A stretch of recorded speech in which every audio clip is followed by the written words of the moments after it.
Hello everyone and welcome to a Mythic Qualifier weekend of the first one in October 2021.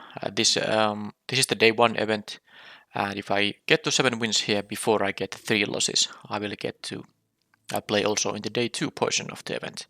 And of course doing well in day 2 allows you to get to, I guess it's a championship event of some kind, the kind of an event where there's actual money prizes involved. This is a sealed deck event. It is best of 3 sealed, and like I said, 7 wins or 3 match losses. Whichever happens first will end the event. There's some gem prizes here, but they're not very very impressive prizes on day one. You can only win up to 1200 gems, so the main idea is just to try to get the 7 wins. There are also some gem prizes on day 2, and they are much better than the day 1 prizes. This is a phantom sealed event, which means you don't get to keep the cards you open, so this event does not contribute to my set completion project at all. So whatever I open, I won't be getting to keep them. Let's start the event now and open the packs. Let's see our rares now. 6 rares / mythics. So 1 mythic rare, 5 rares. So the Celestus, it could be okay in sealed. Unnatural Growth is a fantastic one if I can get the quadruple green happen. Who knows? This is actually adding any color, so I might play this in decks that will also play the Unnatural Growth, just to make it easier to cast it. Geist Flame Reservoir, I think in sealed, the fact it's quite slow, it's better because sealed is not as fast as draft, at least usually. So this is an interesting card, and of course if I have a lot of instants and sorceries and flashback spells especially, this will be a nice inclusion in the deck if I play red. A Wadrick, a 3 mana 1/2, but then this can, first of all just get counters, and when it gets counters, you also get a better discounts for your instants and sorceries.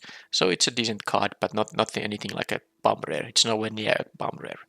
Rite of Harmony is very hard to use in a way that you get multiple cards from this. I don't even think it's that playable unless it's some very weird deck that has like a, well, I don't know, green and white don't have even Decayed Zombie production, so I don't really know if I can ever make this work in limited.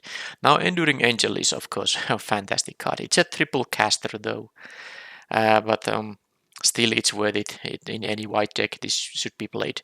5 mana 3/3 with flying and double strike is fantastic stat line, and of course this has the transform clause, so the first time you would be losing because of damage, you actually don't lose, and this will become an angel that will double your life total for each attack. So this is just a crazy good card. But let's see now the card pool. So how I'm doing it, if you haven't seen my sealed deck videos earlier, I'm just going to somewhat quickly go through all the cards here. Then I will pause the recording, figure out the deck or decks if I want to play multiple ones. And then when I'm ready to show the decks to you, I will resume the recording at that point. Otherwise this deck building could take a long, it could be taking more than 30 minutes depending on the sealed pool, so there's no point in me wasting your time like that. Okay, so white cards. Candle Trap, Cavern Trapper, okay. Ambitious Farmhand, I really like this card. I think it's quite good because it just gets the planes and then it can become a 3/3 lifelinker. Fantastic card, I think. Candle Grow Witch and Cathar Commando, nice 2-drop commons, definitely. Flare of Faith, it's okay, playable trick, nothing too exciting though. Unruly Mob, okay. The Survivor, 3 mana 2/1 is of course bad, but this can transform very easily into a 3/2, and of course a 3 mana 3/2 isn't really good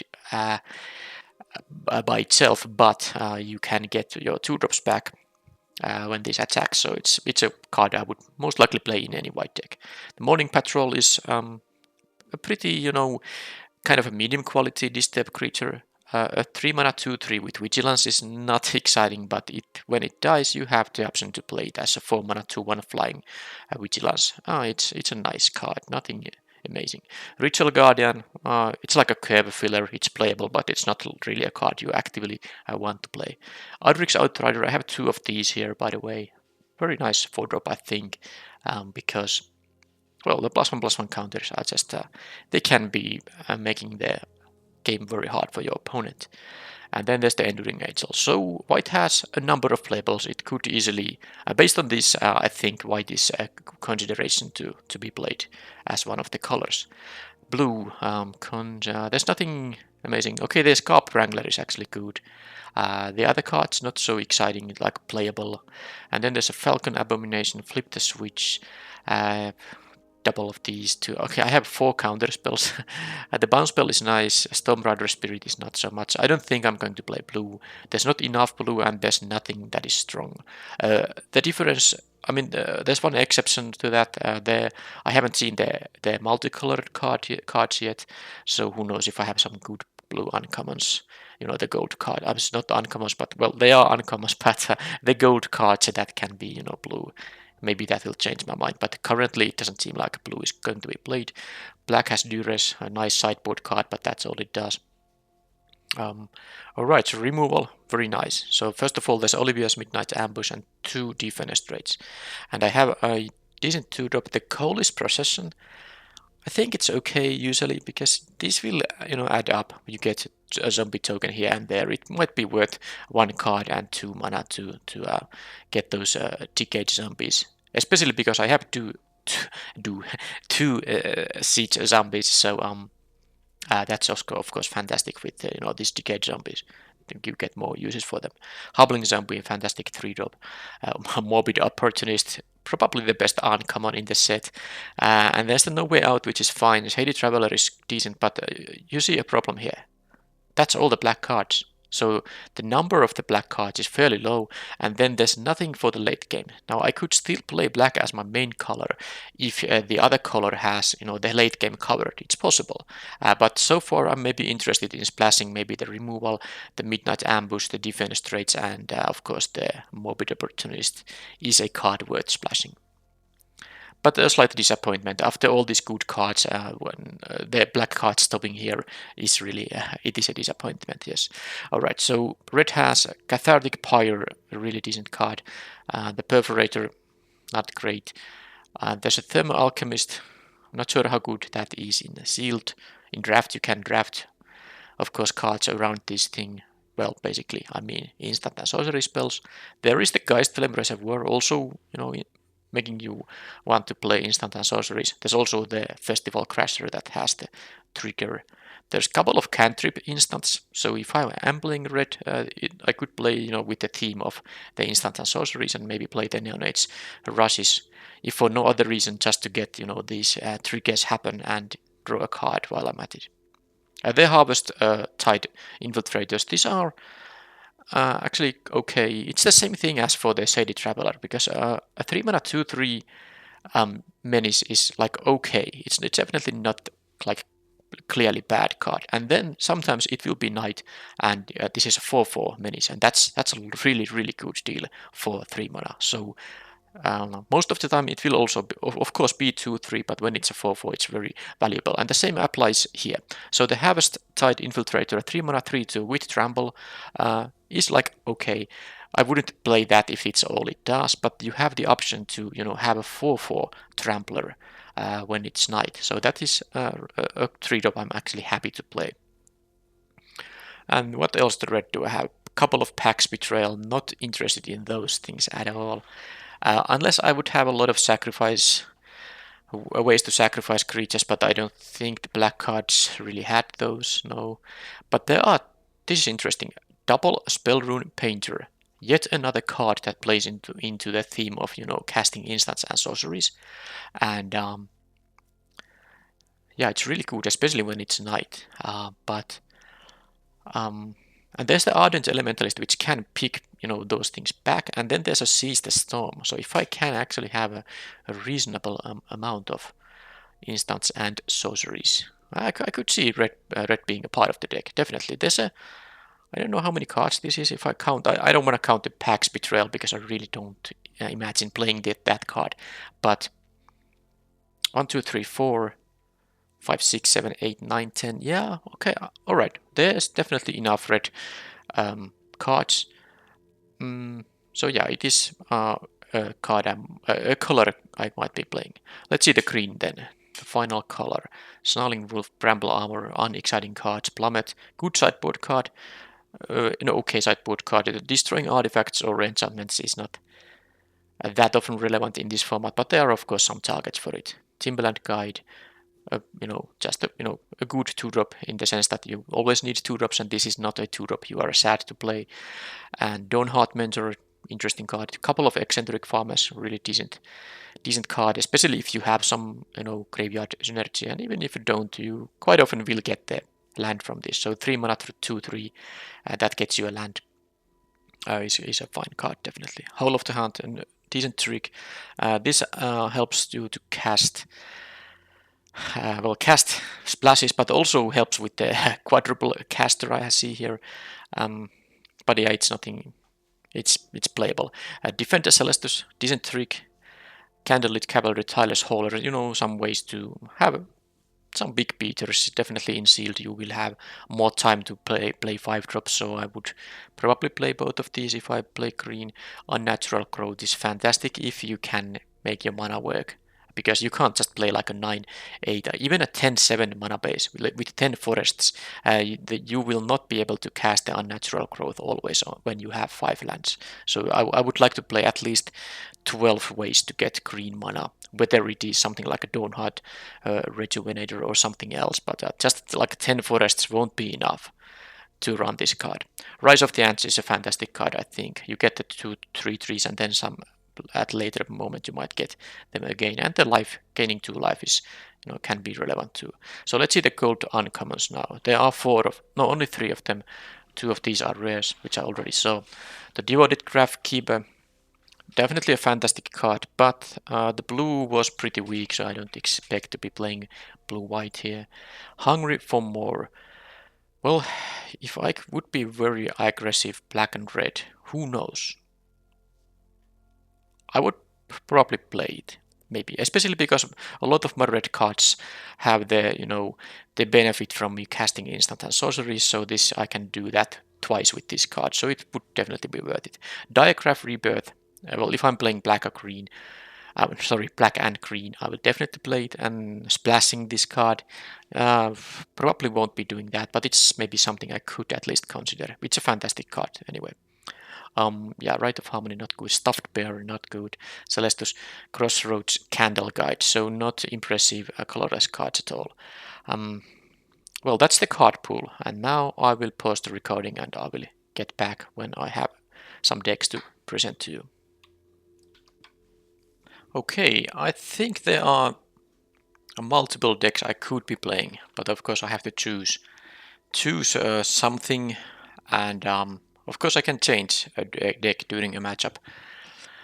Because I think the best decks I found is, well, first of all, none of them plays green. There's just not enough green cards that are just good and strong enough. The rare is decent, but there's no deck where I can play the quadruple caster. The mana fixing in this pool is just pretty non-existent. So, and all the other green cards are just there's no actual strength in there. So I'm gonna ignore the green. But I tried actually quite all the different combinations for the rest of the color combinations, color pairs. I mean, there are some that I had to dismiss because the mana curve was bad. I still, even though sealed is a bit slower format, you still want to play hopefully cards starting from turn 2. So some of the combinations don't have enough 2-drops. And there are 2 decks I kind of feel like I want to maybe be using in this deck. The first one is a blue-white, which would be the deck I'm going to sideboard into if I feel like flyers are going to be good against a particular opponent. Now, of course, opponent can also sideboard into a different deck, but what can I do about that? I'm going to assume the opponent will only modify their current deck. So the blue-white deck is interesting. The problem is it has not a lot of interaction. It has bounce and counter spells though. So even if some opponent gets to stick something significant, I can bounce it and then counter it maybe. So there's still the Candle Trap and the Cavern Trapper as some kind of a more reliable removal. So I'm just going to show what I was planning here. I don't think the Unruly Mob is going to fit in this deck. And I'll play the Geist Waves. The Shifters is actually going to be decent here. Both flip the switch, flip the switches, one cover up, and I will play the Storm Rider Serpents because that's kind of the idea of this deck: to attack from with flying creatures. That's the idea of the deck. And there are some colorless cards, but I think the only interesting one is the Celestus here. And this is 23 cards. This deck would play 17 lands, and I don't think the Celestus is quite worth it here. It doesn't even have any werewolves, so no, not going to play that. And the mana base would be, I think, 9-8. Because of the triple caster, I would want to play 10 planes, but then again, I do have the ambitious farmhand here, which is you can count it as a additional source of white for double and triple caster white spells.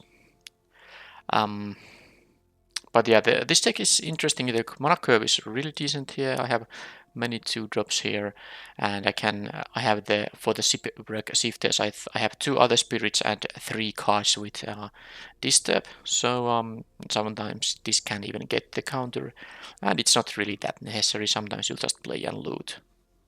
It's okay. And there is well, then the idea of this deck is mostly to have this couple of flyers. This is a flyer, and the Disturb creatures, of course, will be flying when you play it from the graveyard. And stuff like counter spells, bounce spells, and Idric's Outrider will help keep the opponent at bay in the ground. And of course, there's the Mythic Rare Angel too. So one of the best flyer in the deck is definitely the the Enduring Angel / Angelic Enforcer. So this is a deck I won't be starting with it because I like the black-red version more. Black-red deck has a lot of removal, and that's what I'm going to like more as a main deck choice. But this is something I might sideboard into. Like I said, if I feel like flyers are going to be good against a particular opponent. So yeah, I have to keep this configuration in mind. There's only like a bit over 2 minutes time when sideboarding, so if I choose to switch the deck, I need to remember this build at least approximately when I do that. Alright, so I'm gonna cut all these now because I will play black-red. Now, yeah, like I said, I did try white-black, white-red, and blue-black too, but they just felt not as strong as the blue-white and the black-red. I think they are the best 2 color combinations in this pool. Now the black-red. So the point of this deck is to have a lot of instant and sorceries to get benefit from the red cards that care about them. And it has a lot of removal, so you can buy some time. And then there's a bunch of card advantage machines here, like Morbid Opportunist, there's a Geist Flame Reservoir, and there's the Seize the Storm, which is 2 big creatures in one, although the 7 mana flashback, well, in the later game you can have it happen too, but even at the 5 mana, something to remember about, or to kind of realize about this card, it's a static ability. These creatures' power and toughness are each equal to, well, whatever it says there. The point is it updates constantly. So if you play this on turn 5 and you have maybe like well, this will go to your graveyard, so it's always going to be a 1/1 at least. But let's say you have 2 other creatures, instant or sorceries in your graveyard. So this will be a 3/3, but the game goes longer, you will play more instant and sorceries, so the stats will update for this creature. So it can be in this deck, I think the deck has a total of 10 instant and sorceries, so it can be quite a big of a token. I quite like that. And then there's the Thermal Alchemist that can just win even if the opponent has good blockers and I can't attack. And well, mostly it's just a combination of removal and then I will have a bunch of 4/4s. So I will have the Shady Traveler, which can be a 4/4, and the Harvesttide Infiltrator, which can be a 3 mana 4/4 as well. The one thing I haven't actually decided yet. I just started recording here because I want to make the decision on the fly, perhaps, is that am I going to play the Celestus here? Because this deck has those werewolves that might be And the difference between a 3-2 and a 4-4, that's huge. And 2-3 and a 4-4 is huge difference. So that might be worth running in the Celestus, because this, if you use 3 mana, you can always make it knight if you want to. You don't have to, just pass the turn without playing any spells. Although this deck will have, I think, 7 instants, so getting to, passing the turn without playing anything might be a decent option when you have that number of instants available. But let's just build the deck. I do like the Rotten Reunion main. I will play the Colis Procession and then all this. I mean, I play most of the black cards. Only black card I won't be playing is the Duress. Also, the Hungry for More will be played in this deck. Cathartic Pyro. I don't like the Perforators here. The Crasher though is a nice. Alchemist, the Reservoir, these 3 drops. I will play both Neonate Rush for now, but if I want to play the Celestus, I probably will cut one of them. The Painters will be very important here. And so this would be a 24 cards, but as you can see from the mana curve, there's only one 4 mana card, one 5 mana card. The rest will be playable at 3 or less mana. So I would be playing actually 16 lands. Now that would be an 8 mana base, which has the risk of having starting hands that only have one other color, one color available, but that's a risk I'm willing to take, because I think this is a pretty sweet deck, and I want to play all the 24 cards here. Now the question is, am I going to play the Celestus? I think the Neonate Rush might be the card I'm going to cut. I do like the No Way Out, and I think I decide to not play the Celestus. Like I said, 7 instants, that's enough ways to flip the werewolves here anyway. So yeah, I don't think I want to be too focused on them. The Spellrune Painters, though, I mean, it's not only these commons, the Shady Traveler and the Infiltrator. I also have a double Spellrune Painter, and this becomes, of course, goes from 2-3 into a 3-4, but that's not the main idea here. The main idea is that the boost effect goes from +1/+1 to +2/+2, and this can really deal a huge amount of damage when it's night and you have some instant and sorceries. Now this doesn't have a trample though, so I can't really count on this guy dealing a massive amount of damage. Opponent might be able to jump block this. So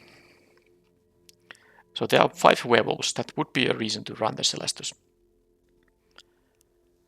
Am I going to do that? It is also, a mana source, so if I only draw 3 lands, and this fixes my colors because it's add 1 mana of any color, a starting hand with 3 swamps, and the Celestus will allow me to play my red spells as well, for instance.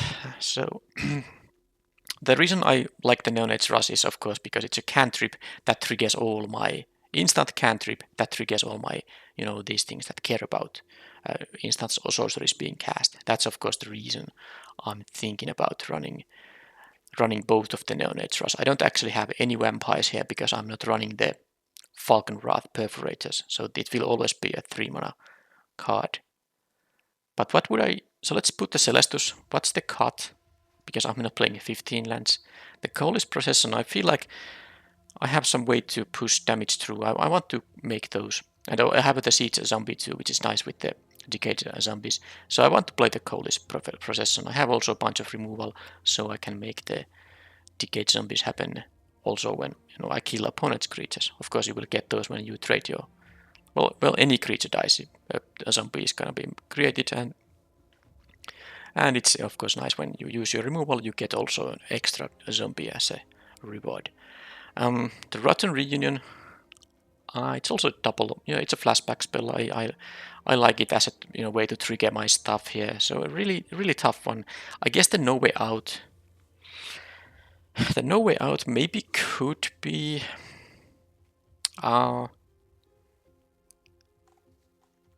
removed, and I would play the Celestus instead. But then again, opponent discarding 2.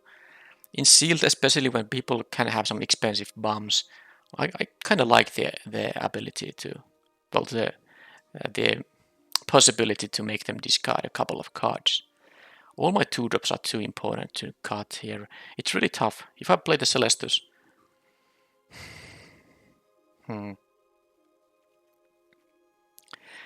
Well, the 1 damage is sometimes just not very relevant, and it is a 3 mana draw a card effect. not great. I guess I will, because I have the 5 werewolves and all of them are so much better when it's night, I will actually just cut one of the Neonate's rushes. Okay, so this is the deck. And this is the main deck. I won't be playing the Crossroads Candle Guide. I don't think that's so relevant. So that's still going to be 6 instants, 3 sorceries. Should be enough for my, synergy card here. Yeah, I want to still play the 12 creatures here, although Seize the Storm is basically a creature too, so let's say 13 maybe. Alright, so this is the... Although I like the Neonet's Rush, it also adds counter to this thing. Whatever, I will just do it like this. This is the main deck anyway. I can sideboard into another Neonet's Rush. I don't of course have to sideboard into the blue-white deck. I can just, tune this deck a bit based on what the opponent has. If they have a lot of 1 toughness creatures, for instance, this will be fantastic. Alright, so it's just gonna be a boring 8/8 mana base here. A bit risky, but I mean it's a qualifier weekend. It's gonna be filled with players that are very good. So you have to get lucky to get the 7 wins. I mean you can't just assume you are the best player in the event. You will have to get lucky. So I'm gonna play the 8/8 mana base and hope to get a bit lucky that I don't have too many times difficulties getting my enough lands and enough colors. That said, the Celestus will help in the fixing my colors part.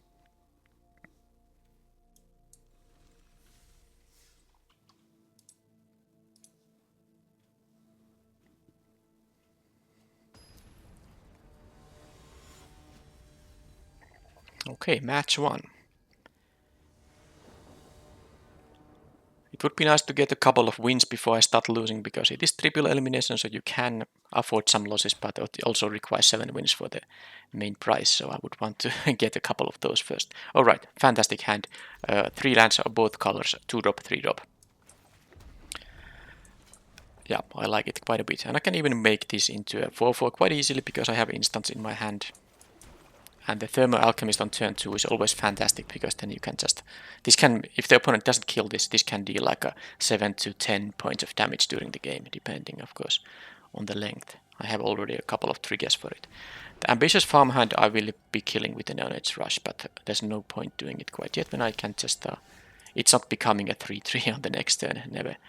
So this was also... Well, let's see. I'm gonna play the Shady Traveler now. Anyway, right now. So I'm playing against white and black. I think I have time to play the Coalish Procession before I use the Neonet's Rush here. Okay, that now it's day. Okay, when if it becomes night, this will get some value. Oh well.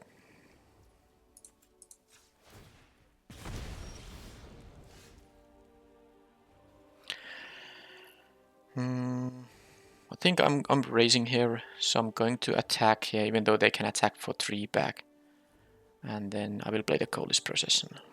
It's not an ideal use of mana, but oh well, I want to have it on the battlefield. Of course, now if they block, I can just, use the Defenest, because they would have to double block. And the Defenestrate would of course be fantastic here. I would get a 2-for-1, and the opponent understandably doesn't want to risk that. So they can't transform this yet because they need a 3rd creature, and I can't imagine... Well, I guess if they play a 1 mana 0 power creature, they can... Yeah, they could have the Tapper. Yeah, they could play now the Tapper. Oh, and they exactly have it. Well, I have to use the Defenestrate on that then. Oh man, that was like the only thing that could actually allow them to do the transform. They even needed to have the 3rd planes here for all this. Wow, that was good for the opponent, but I guess it's still fine. I take 6, they gain 3. And then I ping for 1. I will be at 14, they will be at... It's also possible they want to play a spell and they don't use the Ambitious Farmhand now, but it's pretty awkward because the Neonet's Rush was so good here, and now it's probably not gonna find a creature to kill. I just didn't expect them to have this specific... Yeah, them having that specific combination of cards was really not great. Anyway, if I make it into night, this thing will be a 4/4, but they will get benefit from this, and they can easily double spell, and they have also the tapper for the traveler. So what I'm doing here is that I'm instead just playing a spell on my own turn to not make it into a night. And I will play that defenestrate because I'm not gonna let them gain any more life here. But I'm really sad that I couldn't kill it with the Neon Edge Rush. That's really... I mean, they even needed really the third planes. If they had a swamp there, it would not have worked.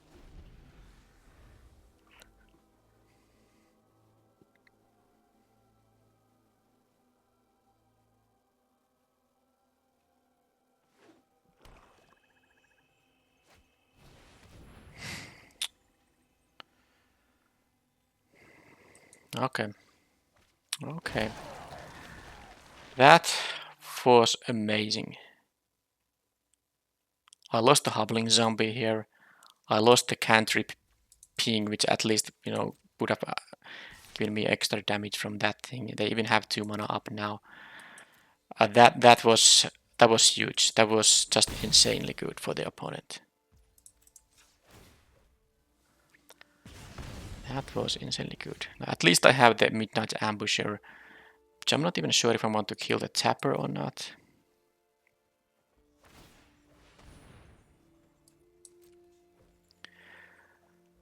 Am I going to... I have the 2/2 zombies that can... I'm actually not sure if I want to... this thing too. I guess with the Thermal Alchemist I want to deal some damage to them now. Now that they don't have a blocker for it. And then I don't think I want to make it into night. I don't think I can afford this thing to, survive either. So I will get another Decayed Zombie here. That's also true. So let's just kill the Sanctifier. And now if it becomes night, at least they won't get the benefit from the Sanctifier anymore. But man, this really hurt the discard 2 there. Well, anyway, they don't have an...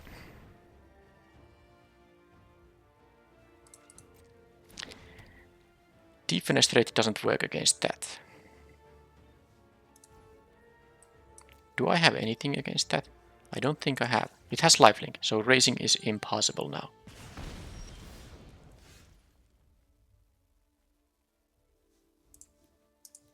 I can't beat that. I don't have anything for that. Defenestrate doesn't kill flyers. So, because they have that specific thing, I think I'm gonna use the blue-white, which can counter and bounce spells. It's just going to be better now. I don't think this black-red is that good against them. I mean, it's still decent, but I just hate that Bomb Rare, and if I use the black-red deck, I can't do anything to the Bomb Rare flyer. The white-blue one can do. Because as you can see, my black and red, I have to be quick, but anyway, this doesn't work. This works only if it's night. In that game, I had already used it.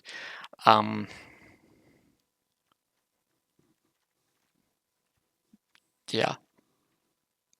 I don't have ways to deal with that flyer. Well, let's try the white and blue deck right away. The Candle Trap also works here. Let's see the exact build. Do I want to use this? The thing you reanimate is actually entering tapped and attacking, making this quite a bit worse as if it just, reanimated it. I will have the flyers, this thing. At least one cover up, both flip the switches. Guys, so this would be the, and there's the Celestus, which I won't be playing in this deck. This is what I'm thinking about. Do I want to use the Flare of Fate? I have like 11 humans. It might be okay, but 16 creatures, 7 non-creatures. Do I care about something like a Shipwreck Shifters? I guess I could cut that one and play like one Flare of Faith. No, I don't think I'm gonna do that. I'll play 9/8. 9/8 plains and islands here.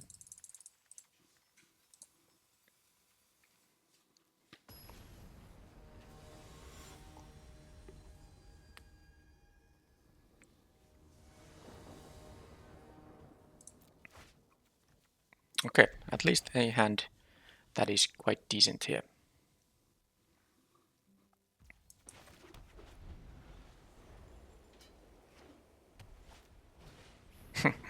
Oh man, look at this. They had the first striker against my 3-1 here. Okay, well, I guess I'm having a tough time in this first match of the event. I guess there's like a 50-50 chance to start the event with a loss.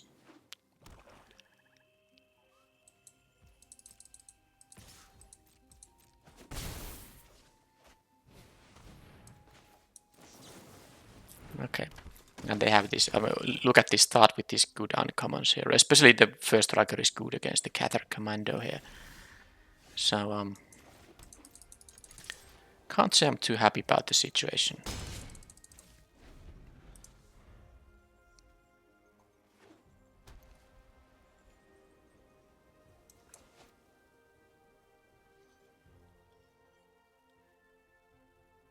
Let's see if they are even gonna play a spell for the flip the switch. Wouldn't be surprised if they're just gonna pass here and I'm gonna lose my turn here without using any mana here. Okay, they have something, and at this point I just have to basically counter everything, I think. Hopefully the Enduring Angel wins the game. That's my...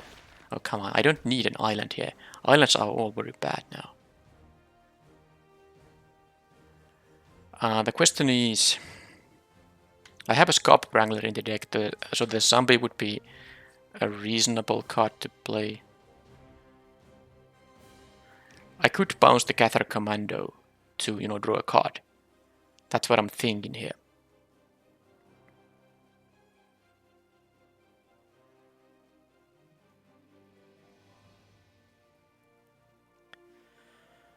I actually am gonna do that. And this is also giving me a chance to deal some damage now.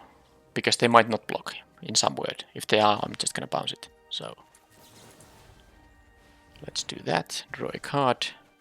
At least it's a land, but it's the land I needed, so that's okay. So now it's all about whether they have an answer for the Enduring Angel or not.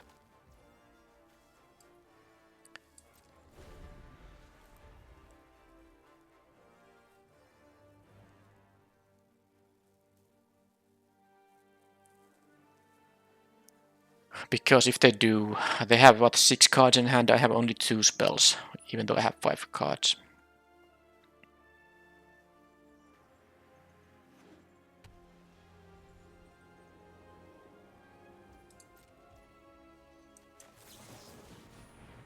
Okay. Well, I have only one thing to do here. Now, if they have a defenestrate, that doesn't work, but they could have the uncommon removal spell. I have hexproof, means they can't use the discard 2 spell. Blood Pact. Okay, well, they lose 2 life there. No attacks. Oh, by the way, I forgot that this is going to YouTube and I have a glass of wine here. It's Saturday after all, but I guess these videos aren't monetized anyway, so I think it's okay. Plus, it's not like I'm here acting like a drunk person.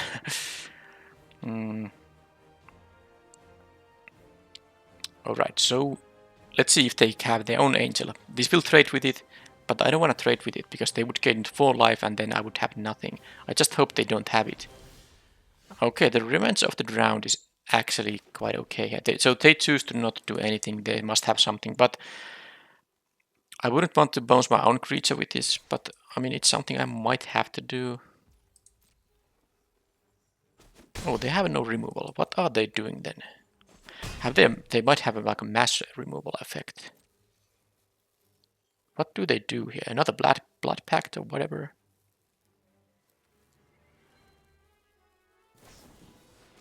Blade brand on the... Okay, they just...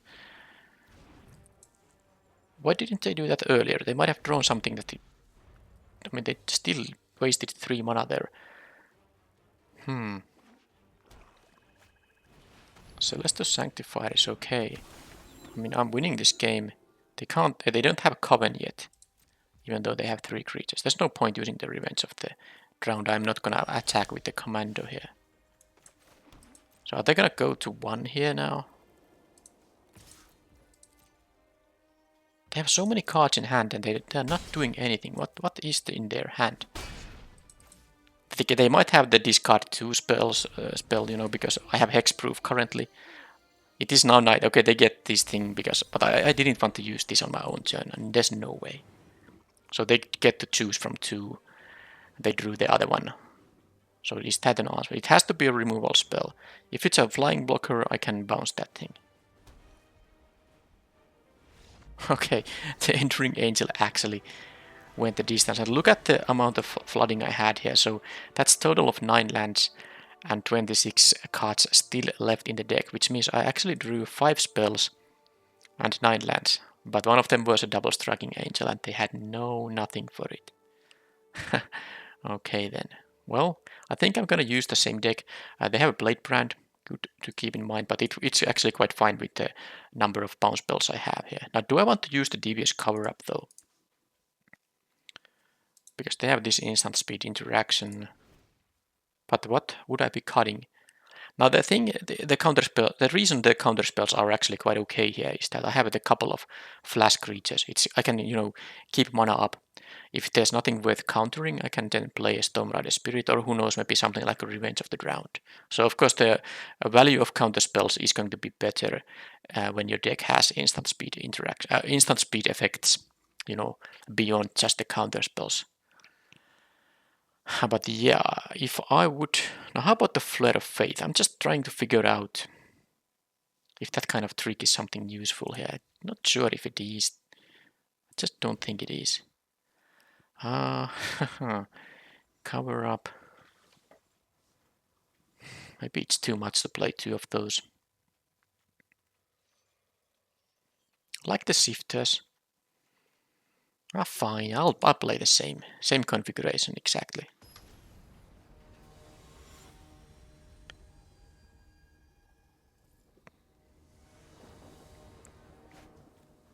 Alright, fine hand, I can play the Shifters. I could discard either of these and this would get a counter. I might also draw a lot of lands here and I might choose to do that. But I kind of am leaning towards the Morning Patrol, although that's my only 3-drop. And with the amount of lands I have, I don't think... Yeah, I'm gonna just loot away a plains, I think. Yep. Unless I draw another 3-drop here, which I do. Because this will get a counter if I... the point is, if I discard an island, this is a 1-2. If I discard Morning Patrol, it's gonna be a 2-3. And now that I have a 3-drop anyway, I think I'm going to choose that. Because now I can go 2, 3, 4, 5 mana curve here. This isn't doing anything quite yet. Oh, and they have a...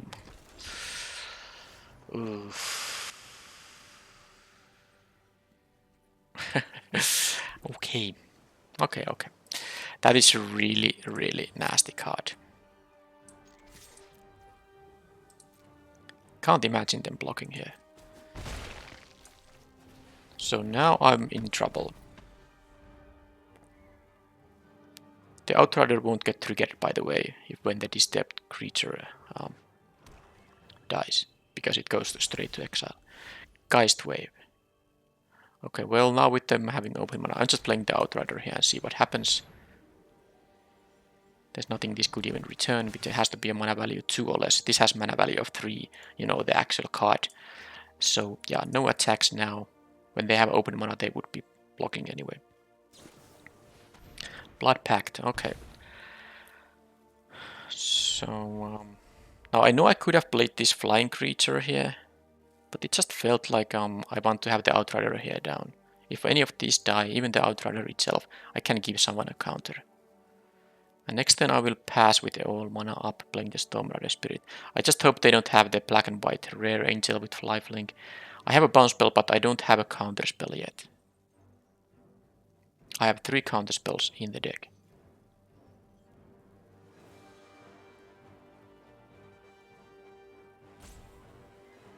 And I do have to remember they play the discard 2 effect. Currently I can just discard a couple of planes here. Bat Whisperer, but of course it doesn't come with the trigger. That's fine, nothing here blocks a flyer, so who knows, maybe my the Storm Rider Spirit can do some work. So this is actually pretty... This is how I kind of imagined it goes with this deck. I have a decent ground blockers and then I can try to win in the air. Let's see if that's gonna happen or not. Can't imagine them attacking. Well, of course they can attack if they have a trick. I will just block with the bereaved survivor if they attack with the 4-2. And of course if the chaplain attacks, I'm gonna block with the shifters. Now when a creature dies, this will draw them a card. So they might just throw away a creature to draw a card. But at least I will get the counter from the Adric's Outrider. Alright, so maybe they choose to draw a card from the chaplain. And then they will have a 2-1 first strike flyer. Now I can't just take 1 damage. Problem is they might have more cards like Bat Whisperer here too.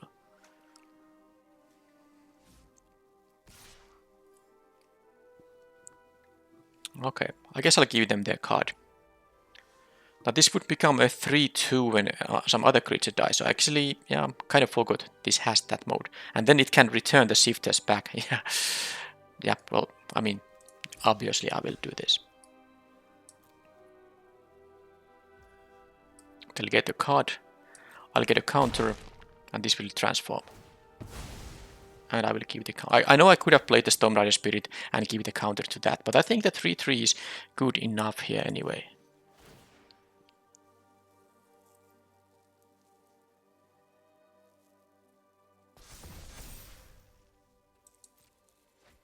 So now I have a 4-3. Just don't play the Liesa. Okay, that's I can still attack with the ground guy. But they are just passing with so much mana up. I wish I had one of my counter spells. That would be so valuable now. Anyway, there's not really a reason not to attack. I will just attack. Maybe I should have... Yeah, this thing... It has to attack. Well, there's no... I mean, I get to draw and discard. Geist Wave. Huh. They can double block it now. But I think I'm going to use the Geist Wave too. Well, I'm going to discard this thing now. And let's see. Because they can double block. But then I can kill the Chaplain. They will draw a card though. I can use the Geist Wave here to bounce the Morbid Opportunist. I can bounce my own thing and draw a card. They choose to block that way. So let's see what happens then. Maybe that is just a jump block. I have no reason to do anything quite yet.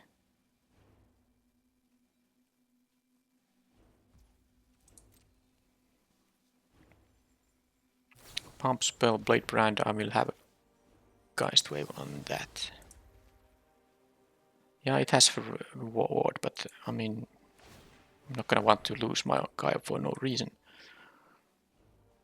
This does mean I can't play the Morning Patrol now, but I think it's a small price to pay. They also don't get the card draw now. And they will be dealt 3 damage now. Maybe.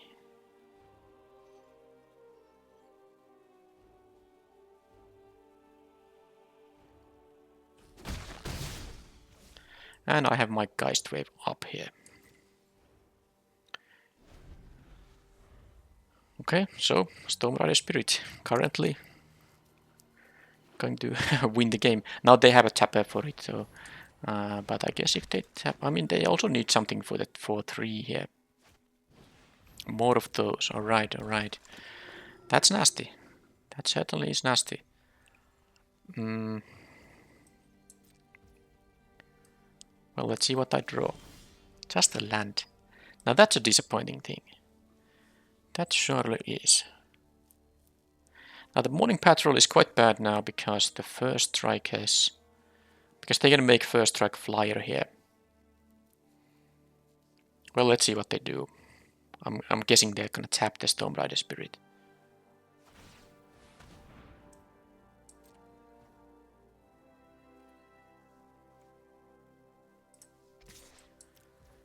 So they will jump block, and they will even draw a card, unless I use the Geist Wave, like, you know.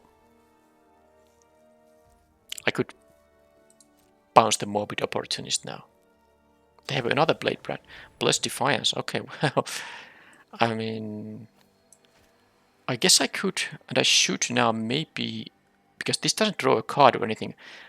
I mean, I will lose the +1/+1 counter, but I could bounce my own guy.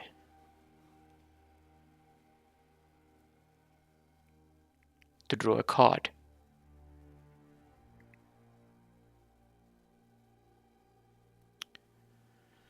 Because I feel like I need something here now.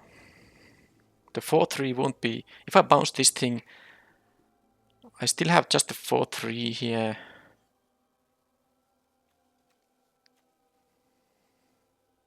How good is the 4/3?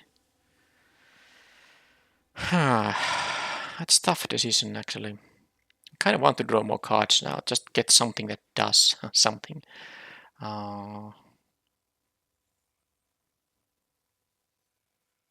Because if I bounce it, they just recast it. They tap my flyer. They can block it and draw a card. I think I'm doing it like this instead. And just a land. That's sad. Okay.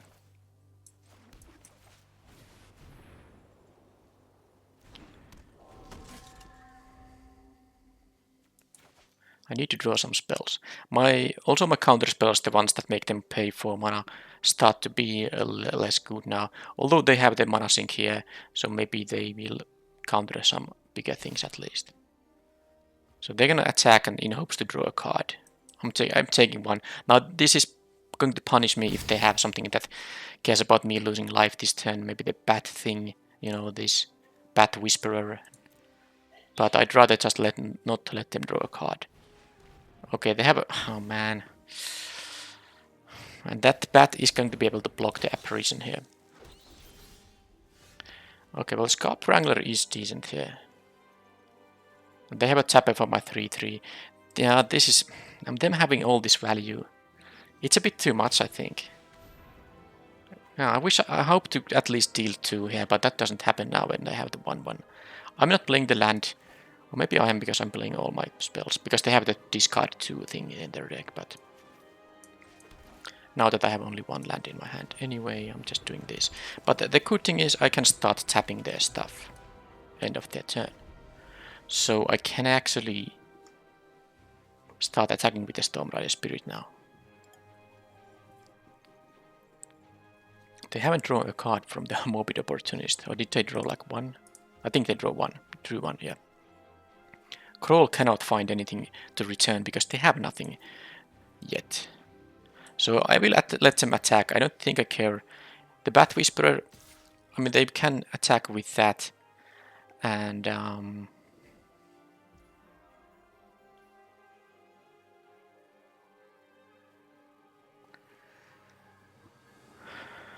taking 5 is annoying. I could trade with the Bat Whisperer, give a counter to the Morning Apparition actually. They get to draw a card, but... if they have a land, they can actually play it again and get another 1/1 token. Yeah, I won't let that happen actually. So I would have to block the Chaplain of Alms. The problem with that is that they will get the 2/1 first striker in that case. Maybe I'll do it anyway. This becoming a... Although if this thing dies... Alright, how do I do it? It's actually quite tough. I don't know really.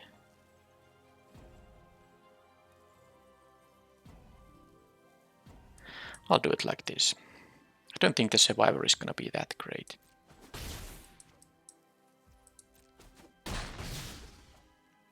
They will always draw only 1 card there, and this thing is gonna get the counter now. Can still tap the tapper if they... or something else. I have 6 power of flyers here, that is really useful. So they play that thing, first strike flyer.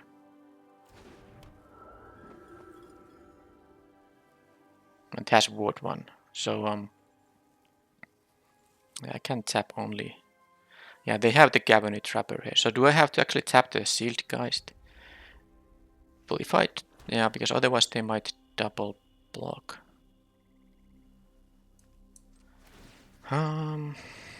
Okay. Yeah, yep.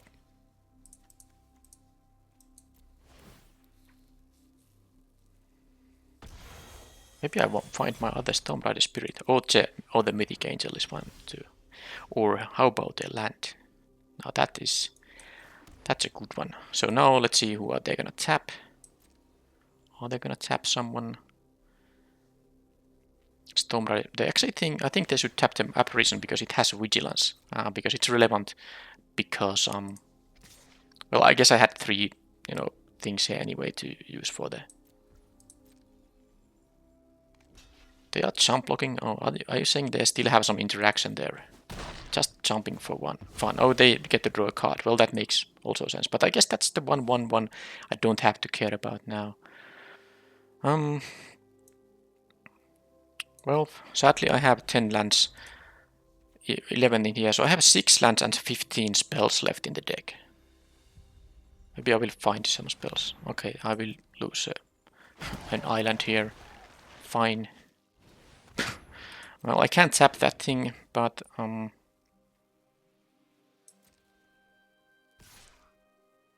they just want to have more flyers. I might draw more cards. This time I'm gonna just take it. Because I don't want them to give them a card. Man, the Morbid Opportunist is such a good card.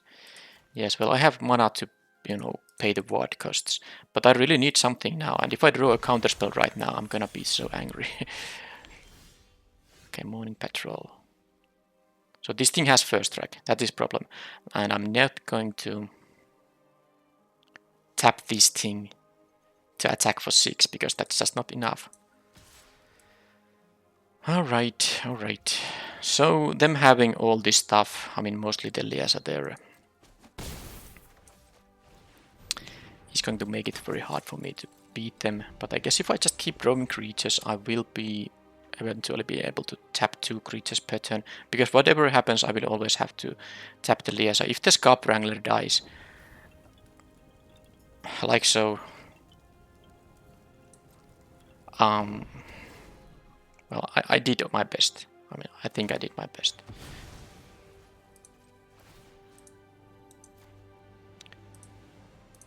So, who's gonna look like this, I guess? I can find my own candle trap. So there is that.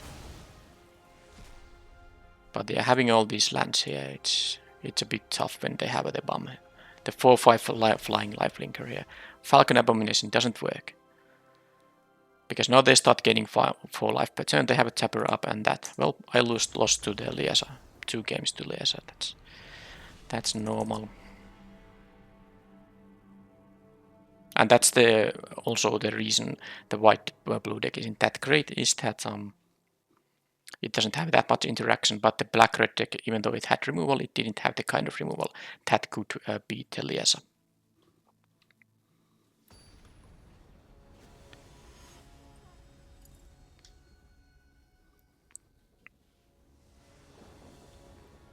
Okay, so let's try the black-red again. A decent hand though. Let's hope the opponent doesn't have a crazy good bomb rare that I can't deal with. So I can just play the Pyre and then the Hobbling Zombie, then the Elementalist. Definitely a good hand. The opponent, by the way, did mulligan to 6 here. Right. Something they wanna cast? Nope. Well, I have my removal up here. I think against the green deck, they might have big werewolves, and that means they might become a knight. I also have the Celestus, so I was thinking about using the Cathartic Pyre even if they played a 2 toughness creature, but they chose to not play anything. This has a second mode, but it's definitely not worth using that mode quite yet. I'm more likely to use it as a 3 damage removal effect. Okay, Blood Pact.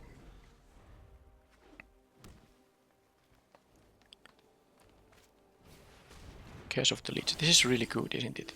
So it drains 1 life and then it becomes a 4/4 lifelinker when it becomes Knight. Okay. Can't deal with the 4/4 lifelinker right now. Here I have a couple of options. I could play the Celestus and then leave mana up for these 2 mana spells, but they didn't play anything yet, really. I'll just play the Infiltrator now. The Seize the Storm is also going to make only a 1/1 currently, before I use these guys here. Now if it becomes a knight, I might double spell to kill it. Yeah, it kind of feels like... This is this has Death Touch. Actually, I can offer the trades, and then if they have tricks, I can use the double spell. Oh, what am I talking about? This is -13, -13. But I think I will still offer the trade. Yeah, I will.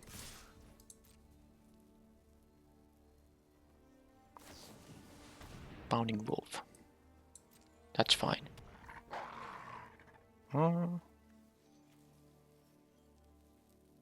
I do like the Death Toucher too. Maybe I will actually do this.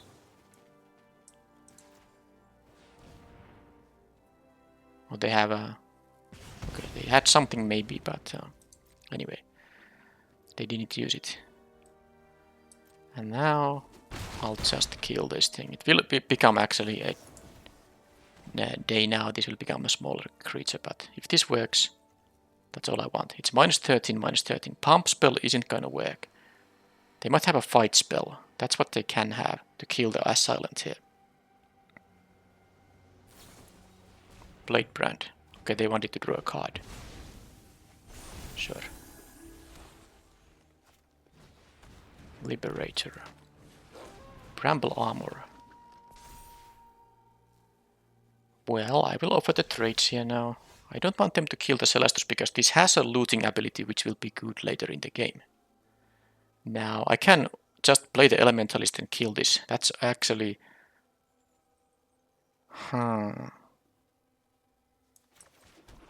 Okay, let's do that.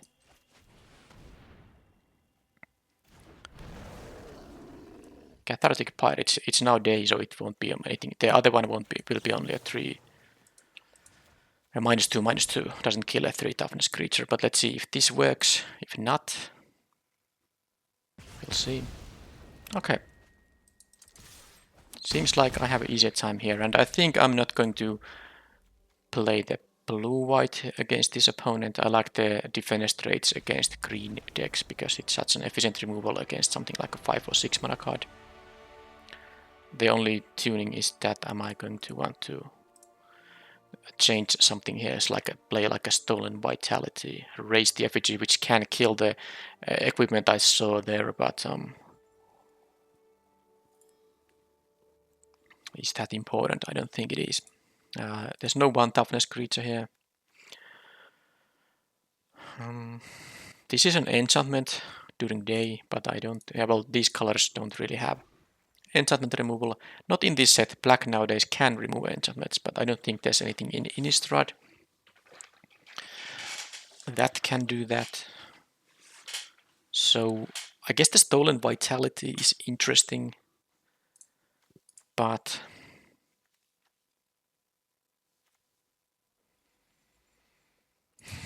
now I do like my cards maybe enough that I wouldn't play that.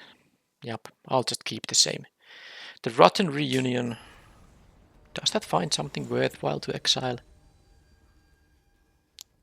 I like it has a flashback spell. Because even if you don't exile anything, you can always make the decayed zombies with it. And I have a bunch of triggers in this deck that care about instant and sorceries. Okay, I'm keeping this 5-lander. Opponent did take a mulligan. I have a decent 2-drop, which basically can deal a lot of damage, and I have a removal spell here. And of course, if I just don't draw like the majority of lands, even if I draw 50-50 lands and spells, I think it's okay. And now with that thing, hand became a lot better.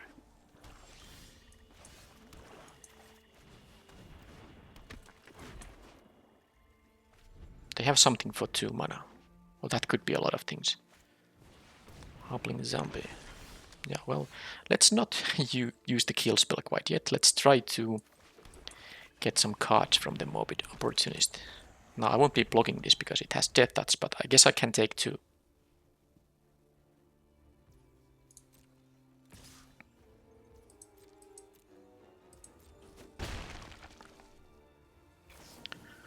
Blood Pact main phase, so that means they are missing a land drop. Perhaps. Oh, even a coalish procession. Look at this perfect curve here. This only triggers from instant and sorceries, not from non-creatures. Okay. So let's just do this. Do this.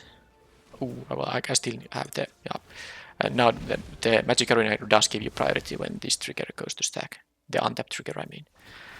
So you don't have to use it before casting the spell. Yeah, I can attack for 1. Alright, with the Siege Zombie and the Coalish Procession and the Thermo Alchemist, I have actually quite a bit of unblockable damage coming up.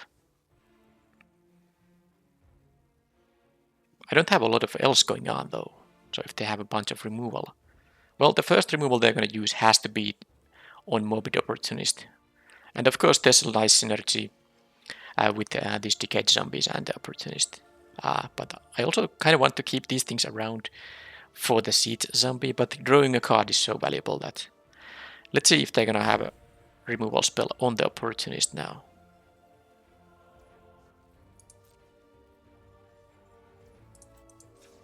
Okay, now them having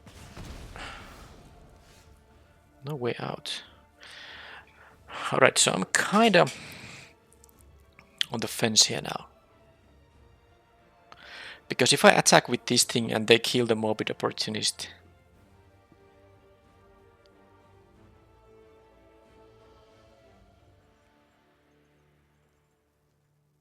I guess I'm doing it like this. So I'm gonna make them discard 2 right now. I will get a Decayed Zombie. Then I can play a Siege Zombie. So the point is, I didn't want to lose the... Each opponent loses 1 life part of the effect. So discard Bird Admirer and a Lord of the Forsaken. Now I can understand them discarding a 6-drop here. But them discarding this 3-drop that is quite decent blocker for this stuff is weird. I'm gonna play the Siege Zombie right now, so... I'm assuming they have a removal spell on the Morbid Opportunist now.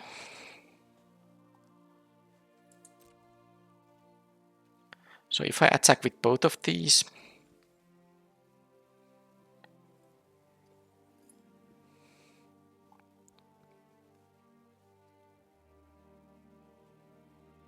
Well, if this thing dies, I'm gonna get a 2/2 zombie. So yeah, let's do it. Oh, they might have the 3/2 flash creature. Yeah, I'm not attacking with the Opportunist, but I'm attacking with this because if they have no removal on the Opportunist, I will be drawing a card. That will be fantastic. And they don't. I guess they have the 3/2 wolf now.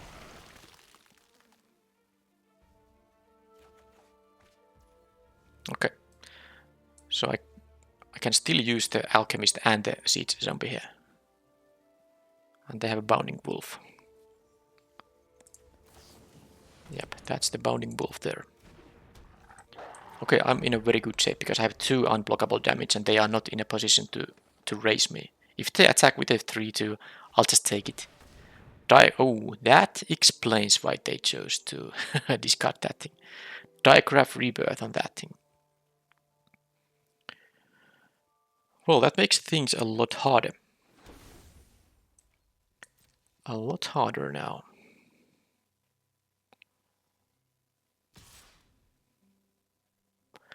Now I'm tempted to make the block here with the Siege Zombie, but I just... Well, they didn't attack, I'm happy about that, because I kind of don't want to lose my damage source here. But if they made the trade, I mean, I would draw a card, so it would still be okay for me. Oh, still a land, and this is a 16 land deck, so what's this? I have 8 lands, so I have 8 lands and 17 non-lands left. Well, there's no attack for me, unless... Well, there's one attack that allows me to draw a card. Which I have to do, of course.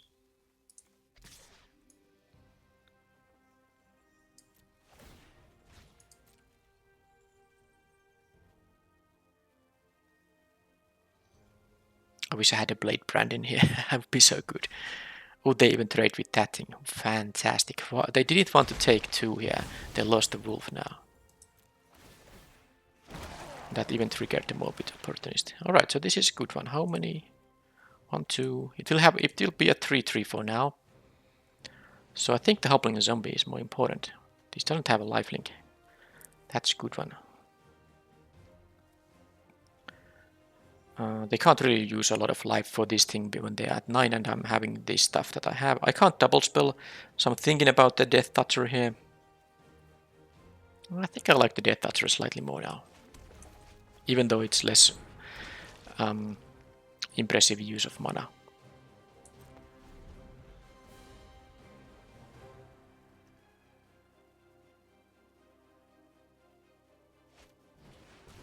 Okay, I get a 1-1, which will be useful with the Siege Zombie here. Okay, they can kill the goalish procession with that, but I don't think that's something I care about too much. They have to kind of attack with the 6-6 now. I guess they figured it out. They don't really have enough blockers in that case, but they are losing here to my unblockable damage effects. Yeah, this is really not that great for them. A Rotten Reunion can get the Diagraph Rebirth, and it will get it right away. So let's ping. This is actually very sweet. This gets a counter when my guy dies.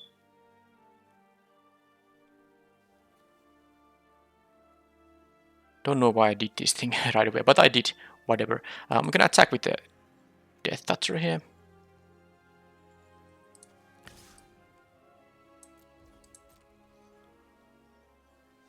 Okay, because I'm gonna draw a card, get 2/2/2s and all that. Yeah, this was actually that was a pretty sweet game there.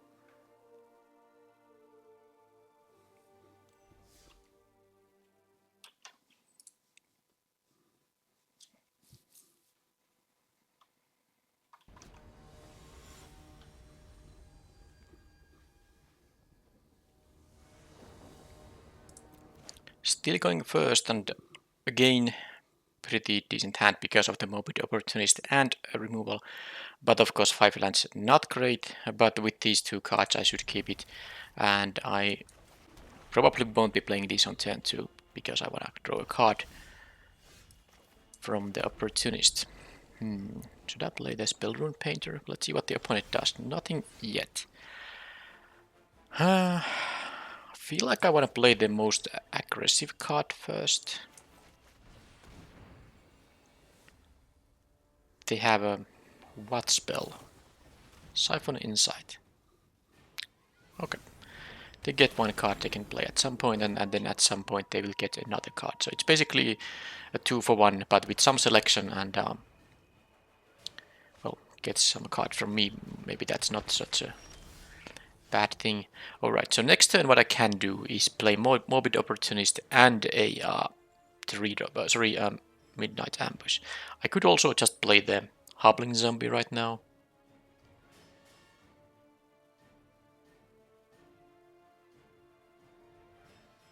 I mean, that would be the play. But I'm thinking about playing the Morbid Opportunist right now. So if they use a kill spell, they would have to kill the Opportunist. But I want to draw maybe at least 1 card from it. So I'm gonna play the Hobbling Zombie now. I will attack for 2 now, of course. And they seem to have something for 1 blue, do they? I don't know. Anyway, let's play this. So next turn I can play this and the Midnight Ambush to kill, if nothing else, the Siege Zombie, I guess. Yeah, they have a Conjurer. Well, that is a card I should have realized there. So they didn't mill it, so it was something they wanted to draw. But at this point of the game, it just could be like a land. That doesn't really tell much about the usefulness. Alright, so, oh, that's gonna be good too. Wow, how greedy am I gonna be here? I think I'm not using the Midnight Ambush quite yet. Although if they double block the Painter, playing the Coalish Procession no matter what. And then I guess I'll...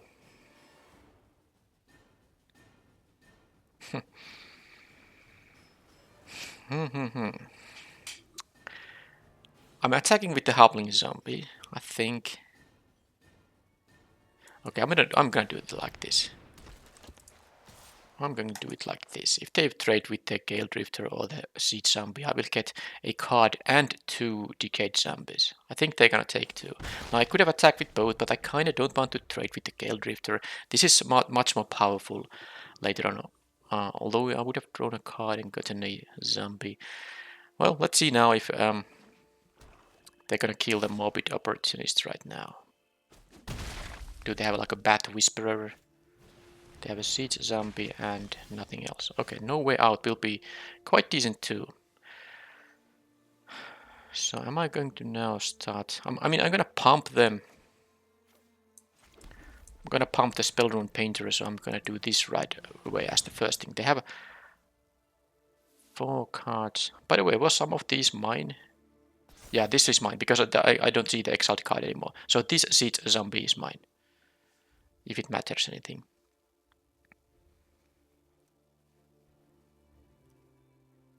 So they have to discard 2 of their cards. It was Land and Eaten Alive. Interesting that they chose the Eaten Alive. That's actually really scary. That means their remaining 2 cards are even better than that. Well, let's do this attack now. If they're gonna trade with the Hobbling Zombie, that's okay for me. If they're gonna double... They're not gonna take anything... Okay, but that's understandable because they don't want to give me cards. So it becomes a night now. It's better for me. No, it doesn't because I used the spell. Okay, well, anyway, I'm not using the Midnight Ambush quite yet. They can do that, another Siphon Insight. Maybe they find something better than a 2-2 this time. I would have now a spot to play the Midnight Ambush, and they can't respond with Kill Spell on the Opportunist, but I don't think... I want to see what they play and what they leave as untapped creatures before I commit to this Midnight Ambush. Yeah, this is...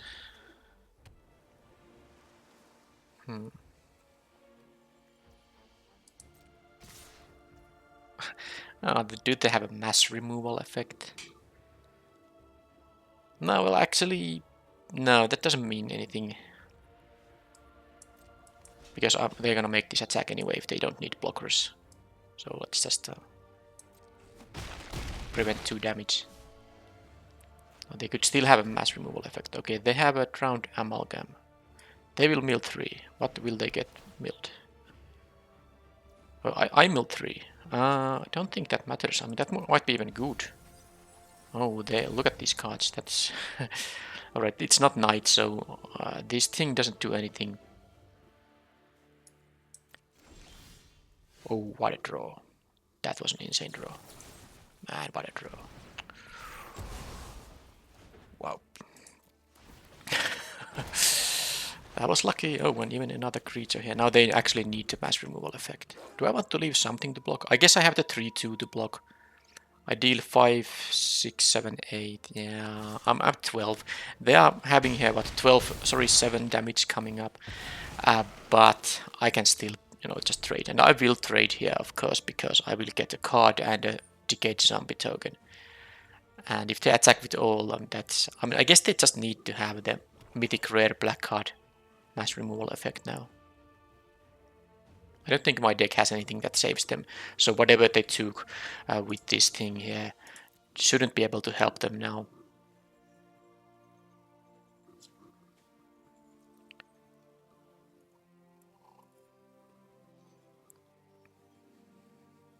Yeah, the Coalish Procession is quite nice actually. The Decayed Zombies, they do add up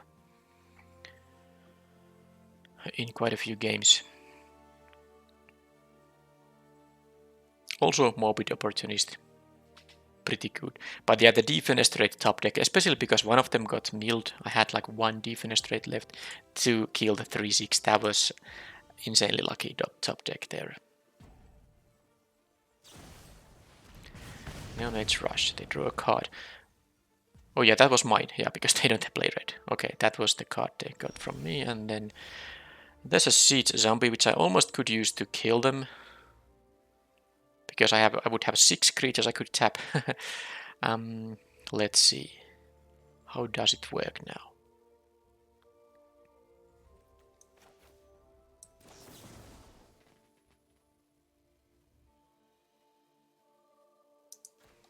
Let's do this thing first. Draw a card. Yep. Because of course I just attack with all my guys and they will lose if they don't have anything. Right. Blue-black.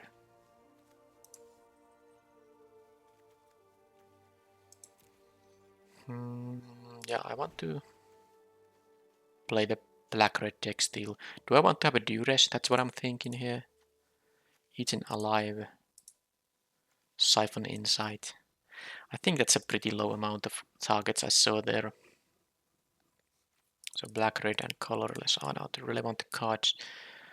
Neonet's Rush, I don't see one toughness creatures there. Nope.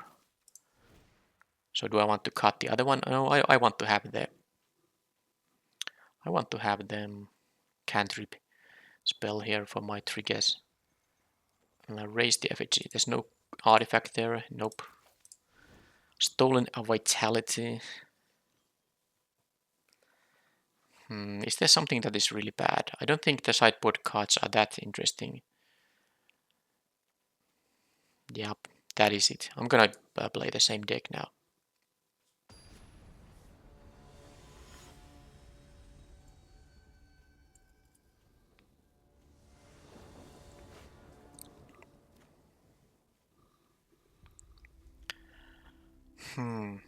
If I had a mountain and swamp, that would be a snap keep because I can play so many of my spells.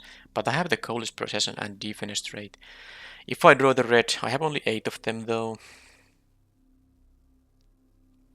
But this hand is so good if I draw the red. I'm gonna gamble here. Like I said, you have to be lucky to win these events. Okay, and I was lucky now. Should I play the Crusher instead of the Procession? I think I will do that. 2 mana spell available. Could be a Midnight Ambush. Foul play. They get a treasure, not a treasure, a clue token. Alright, so let's play this thing now. Currently I have no creatures to play, but more than enough removal. Okay, so Cathartic Pyre. Let's deal with this thing right away.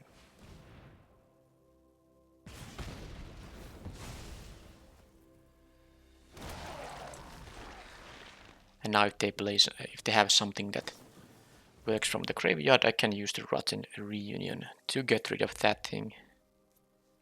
Do they?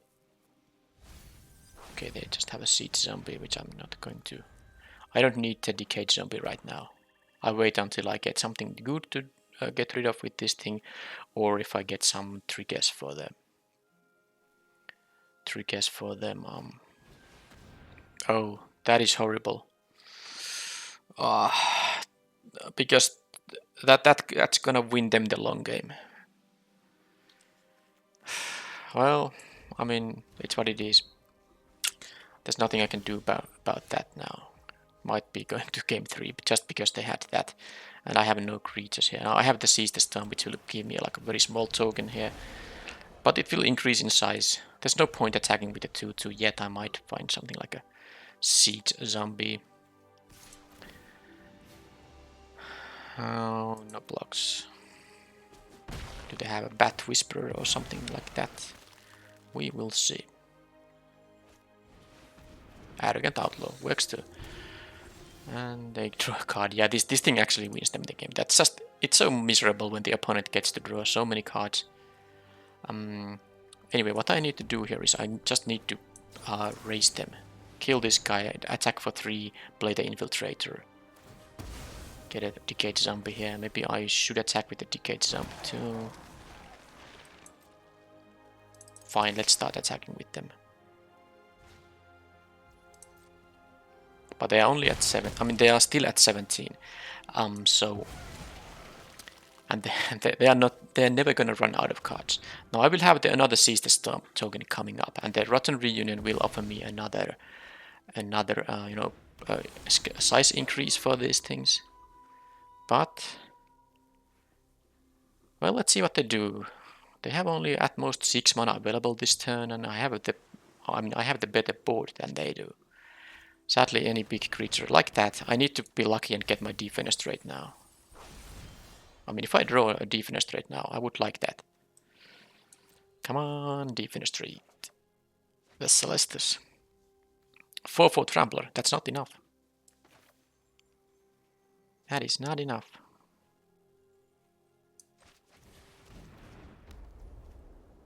I think I need to loot here. Maybe I should have done it on their turn. Yeah, because now they can make it into day again. You may draw a card if you do discard. Yeah, let's draw a card. Okay, Thermal Alchemist. Very slow, but I guess the Rotten Reunion, it will make this thing bigger anyway. But sadly, I mean, I have 10 power here and they have 6/6, and 2 of my guys are even 4/4s. I guess I still needed to use the Celestus on their turn. Maybe, yeah. I don't know, whatever. Maybe it didn't matter that much. Amalgam, yeah, all they need is the blockers. They mill me. Well, nothing of important was milled. Actually, milling me with the, when I have these tokens around is pretty risky because it can make them bigger in size. Bigger in size indeed. Well, they don't double spell, alright, so it's still gonna be night. Well, I can always make it back into night. Alright, 4/4. Well, can I play this? Yes, I can, because this adds mana, but it's only a 4/4, won't be relevant. I need to play my other stuff. Yeah, so because of the Curse of Surveillance, I'm not winning them. I guess they could technically get decked here if I get enough good stuff going on here. Who knows? Who knows?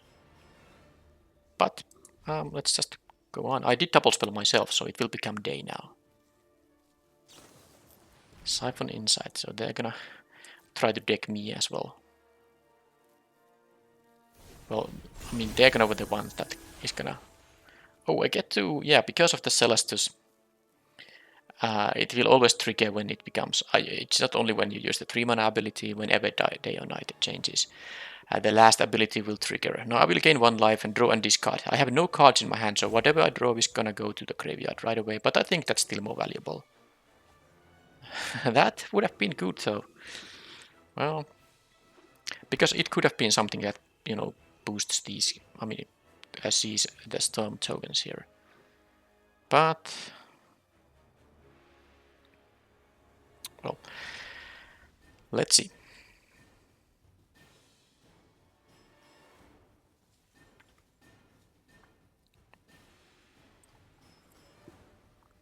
I guess the Siege Zombie is pretty slow anyway. The opponent must get some kind of advantage coming up soon enough here, right? And they currently have a 6/6. They don't really... Well, they can actually attack with it, especially if they have like any instant speed interaction, which they can have with their, 5 cards in hand plus the 1 they exiled from me. So if I double block, it will be horrible. Locked in the cemetery. Sure. Oh, I kind of forgot the I should have used the Rotten Reunion there, man. Because, okay, now they don't have 3 mana, because I can just get rid of the Siphon Insight. I guess I wanted to wait until this trigger happens, because I have 2 mana here because of the Celestus now. But I can do it on my own turn, I guess. Although if I draw a land, I want to play... No, even if I don't draw a land, I can play the Seize the Storm. Alright, so they are now attacking... Well, I don't even have a... Yeah, I don't have a block that allows me to kill that thing. Well, yeah, this is gonna be bad.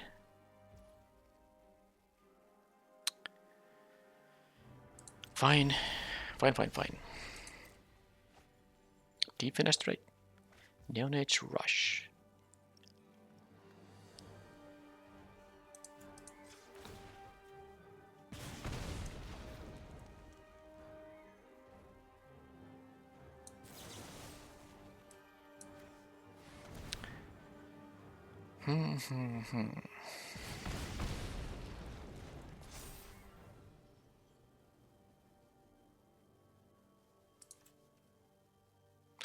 I mean, I'm losing to the 6/6 and the flyer, whatever. Yeah, it's game over. Why waste time here? I don't have anything for the flyer, and I'm not dealing 15 here.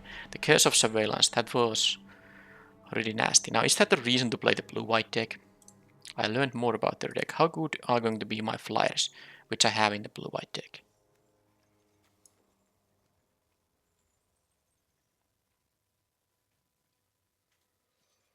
Not sure.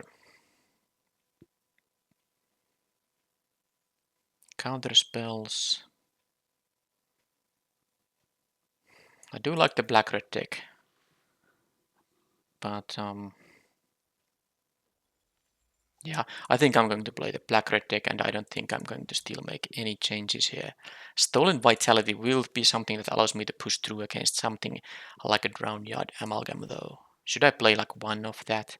I'm also on the play, so maybe this aggressive Trample Giving trick could be useful, who knows. But what's the worst card? No Way Out might be the worst card.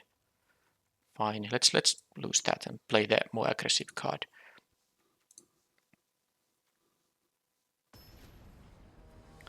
And let's try to curve out nicely here with a 2-drop, 3-drop. And I can do first time Geist Flame Reservoir. Now that's not a very fast card, but it's still something I can. I mean, it will also rack up those counters. Gain the Procession would be interesting to play, but I guess it's more valuable to have this thing around and maybe attack a couple of times. Maybe they miss their 2-drop. Maybe they don't. Ah, come on. That is just rude. Anyway, let's have the Reservoir now. Oh, I actually should have had the Celestus because that gives me more mana. So if I draw a land, I can play the Coldest Procession and the Reservoir, for instance.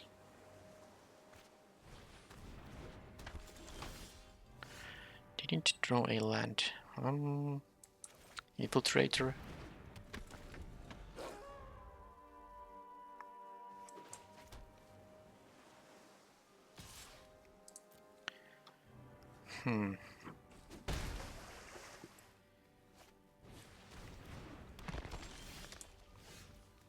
Still no land. I kind of want to not use the removal.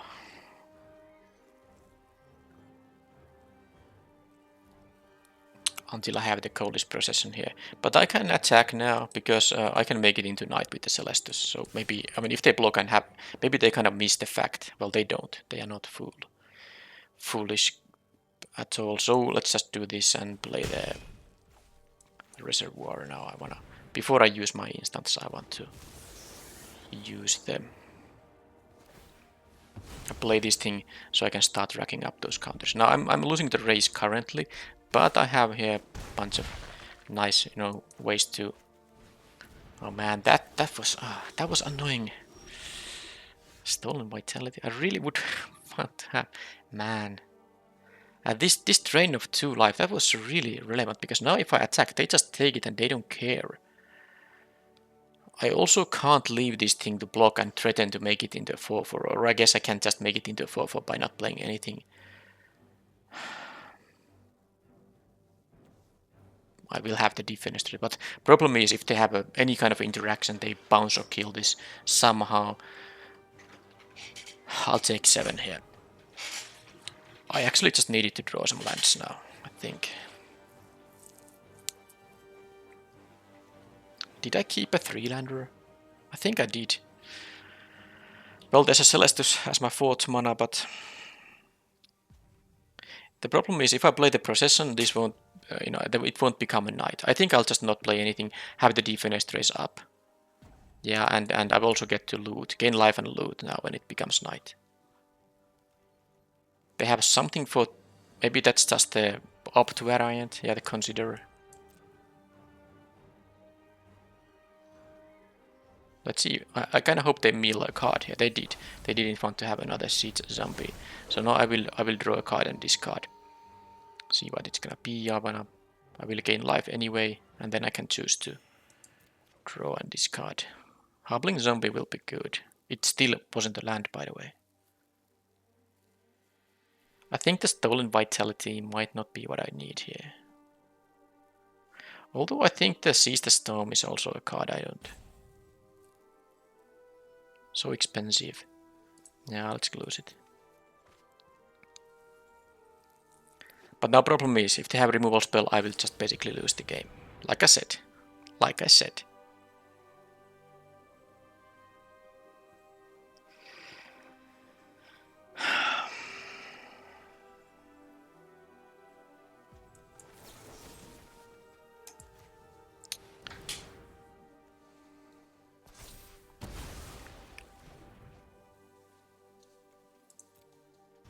Let's see if they can double spell. Because if they can, it becomes no. Because I will draw this. I could have chosen not to draw it, but I feel like well, maybe that was a mistake. But I kind of felt like a 3 mana 4/4 is gonna be good. But that means I don't have any other spells now. This costs 2 to kill the Angler.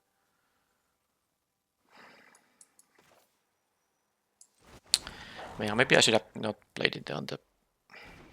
They still have an effect here. Yeah, well, that was... I mean, I was stuck at 3 lands a bit too many times.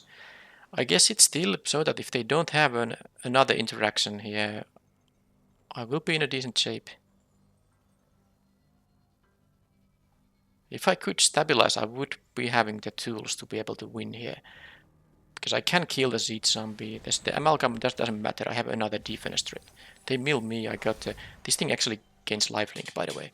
So I can gain some life. Now they had no attacks and I also drew a land here. So now I'm at 5. I don't want a double spell though. So I think what I'm doing here is... just... although I want to... This can become unblockable, by the way. It costs only 3 mana. Pretty cheap. So I will play 1 sorcery speed effect now and then leave it mana up for Defenestrate. And I think the Hobbling Zombie is the more reasonable. Sorry, no, that was wrong. That was wrong. Well, I have the Stolen Vitality up now. Yeah, I was maybe supposed to play the Coalish Procession because I would want to use the Defenestrate, but I guess I'll take the damage just. I'm going to 6. I can live with that. And then there's the Stolen Vitality. Oh, they have the Seed Zombie though. Oh man. I'm going to 8 and then I'm going to go to 5. Ugh. Well, I have the Hungry for more. So I can get some... Oh, that's messed up. They're going to get 4 Decayed Zombies. Okay. Well, that was nice. Again, a mythic rare. Or rare decided to game. Yeah, they can use that twice. So they get 4 Decayed Zombies. I'm not beating them after that. Well, I guess this is gonna be over very soon. I have 1 win and 2 losses. But I mean, don't think there was nothing much else. I mean, even if I left mana up for the Defenestrate, it wouldn't have worked. No, that amount of Decayed Zombies they would have gotten with me being at so low life total, that was gonna be just me losing the game. It's very sad that those rares just decide those limited games, because that was an interesting game in the sense that if they just had like commons and uncommons, I would have actually had the ability to stabilize and then win the game with the cards I had. But they have 1 card that just basically gives them a winning board, and that's it. Alright, I'm on the draw, but pretty decent hand here. 2-drop, all the colors, double casters also. I don't think I even have necessary double casters, but anyway, it's optimal to have 2 of both. And I can have a 2-drop, 3-drop removal. Yep, that's fine. Another blue-black. Well, I guess it's gonna dominate also the sealed format, not only the draft. Opponent starting 1-drop, 2-drop. If they have a land drop, I can't even block this Awakener because they can threaten to sacrifice the Covetous Castaway. And they might do it anyway. I can block the Castaway if they want to attack with that.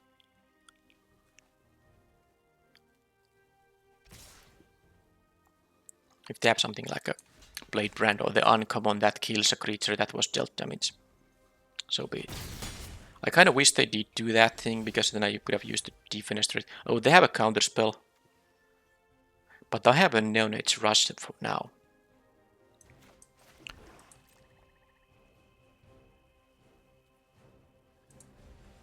So I'm gonna leave these guys to steal. Oh, they're gonna use it on my turn. Well, I'm gonna respawn with the no-nets rush. They mill 3, it doesn't matter, I'm gonna kill this guy now. Okay, that was not bad. They still draw the card and all that, but tempo-wise that was okay, because now they don't have a board. They have all this good stuff here, of course, still coming up, but I have a couple of defense traits. Oh, they missed the land drop. Now they're gonna have the counter spell, and I think the spell rune painter is going to be. Oh, they have a Nebelcast intruder, which can't. Oh man. Have your 2 for 1. Defense trait doesn't kill a flyer.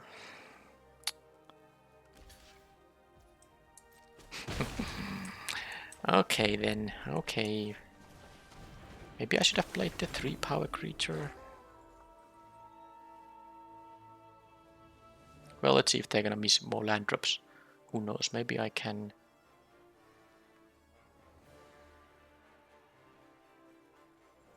Still raise them. Or maybe they have a fading hope here.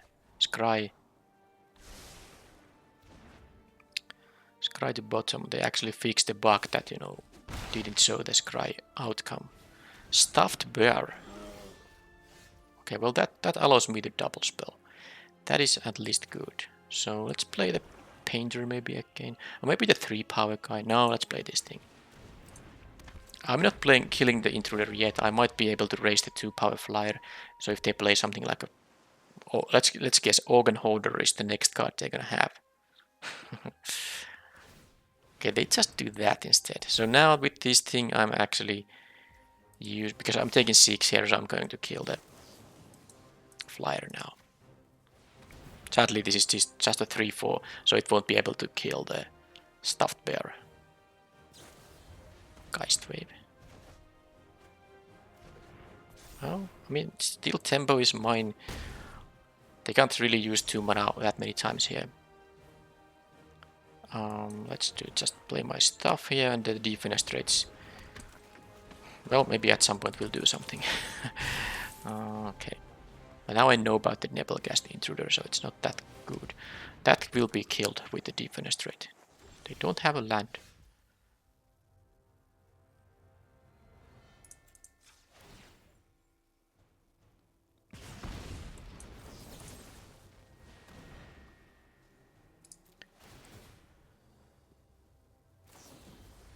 Bounce that. Well, you know what? Let's just be sure and make it like this. So resolve this, ping this, and then I wanna just a lot of stuff in the stack, right? Now it's on taps. Oh, but yeah, and it will stay. Yeah, it will stay untapped, so that's all fine. So now with this board, I think I'm in a pretty decent shape, especially with the Thermal Alchemist here.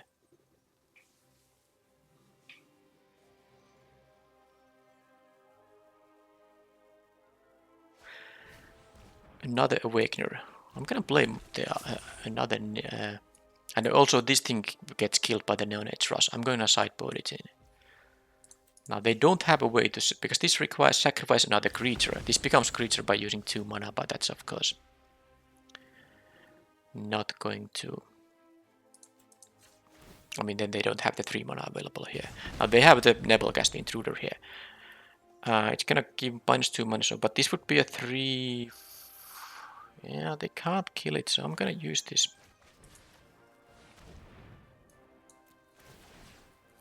And they don't have a profitable block on the painter here. They can still give it, of course, -2, -0. They can also, I mean, I guess I'm gonna trade the infiltrator here. Because I have the spell rune painter here still up. I get a decayed zombie too. Because if they are gonna give this guy -2, -0, it can still deal 1 damage. And both of the, oh, they just lost the yeah, well, of course the point is that they have now the mana up for that activation. So I can choose to lose one of my guys to deal 3 here. which I think is valuable because of the Thermal Alchemist. They can't block with this. If they jump with this, that's also a possibility. They would jump with that thing. But I think this is worth it, even though I have the stuffed bear to eat my guys. They either basically trade the Awakener with one of my guys. Oh, they don't want to... Okay, they really just do it like that. Them being at 3 and me having an active Thermal Alchemist, that's really bad news for them.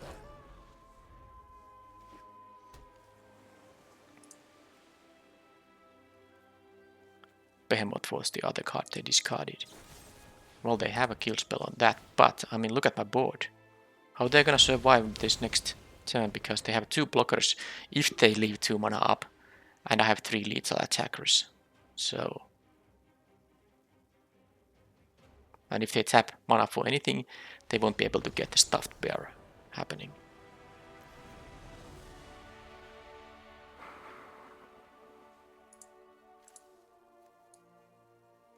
Yeah, that's the 1 toughness creature.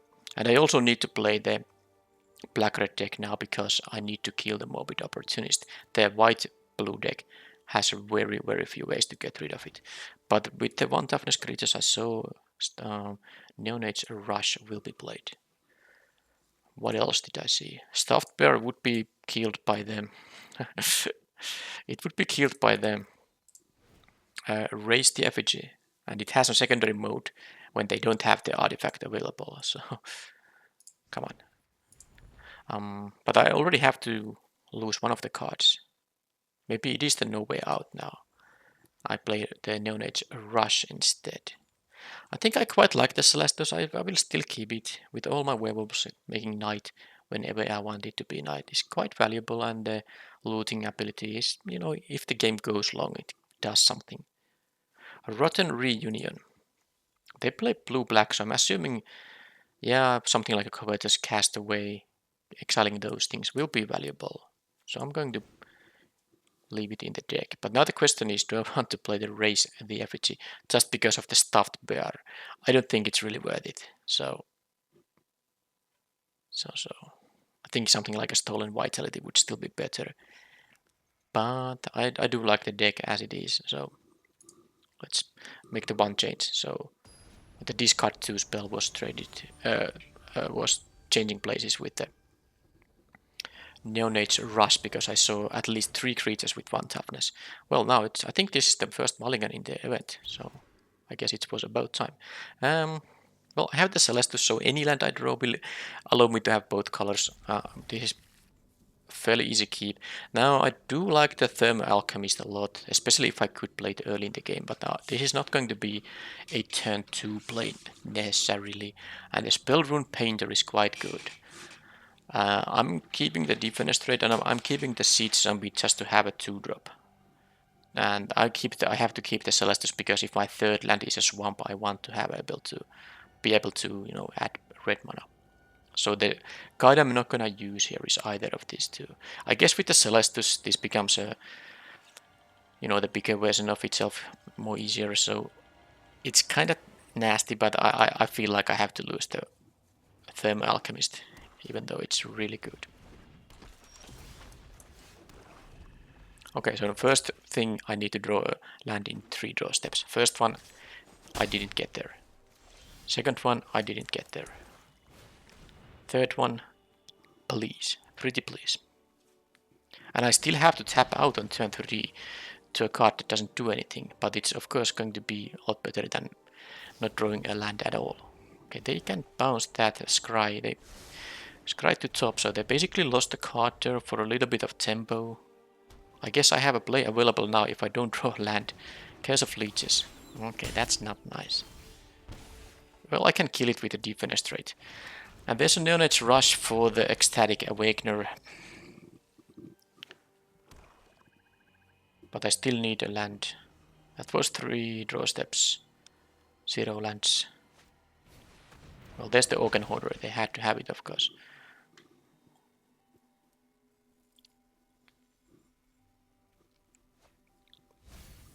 Let's just draw a mountain. Then I kill the Awakener. That would be fantastic. Problem is this, it becomes night now because I have no spells. They will attack with 4 lifelinker. Let's just say that I mulliganed to 6, kept 2-lander. I never, well, in 4 draw steps, I didn't draw a land and the opponent had a good start and I couldn't make it night. And that was it. Let's use the same deck and hopefully don't have mana issues this time. But of course, how easy it's gonna be win all the rest of the matches back to back? It's not gonna be easy. So 7 wins is going to be pretty unlikely scenario here. But who knows? It's possible I win this game and I win all the remaining 5 matches and get to day 2. But it wasn't the best start for the event. I hope they play something I can kill with this thing because I wanna return it. Okay, well, good. I had another 3 mana play available. No ecstatic awakener here this time. Removal spell, don't remove it, just read it please. They did highlight it, so they either wanted to read it or... Yeah, I'm guessing they're not blocking. But if they are, they're gonna lose that guy. It has many, so it's no point. No point leaving my own guy to block. I will play the reservoir so it can start getting those counters from these things.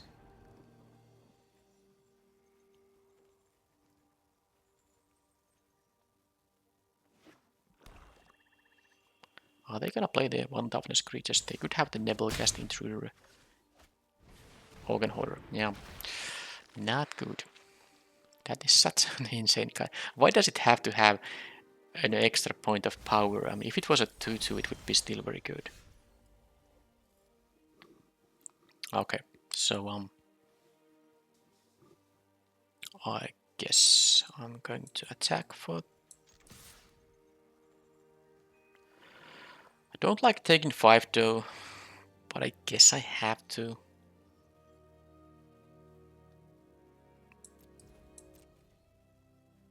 Okay, this is good. This is good in fact. Doesn't matter who I'm gonna target here, but I'll get to eat the Organ Hoarder here.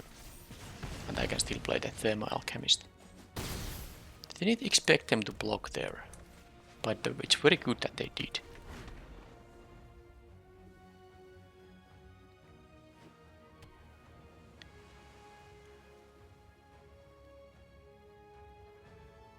Now they only have 2 power, not 5 power here. Well, that's sad, but I can kill the bat with the Neonage Rush, which would be a 3 mana spell. I have no vampires. Now what I can do here is I can do sweet things here. Look at this. Ping them. They might have a bounce spell, but so what?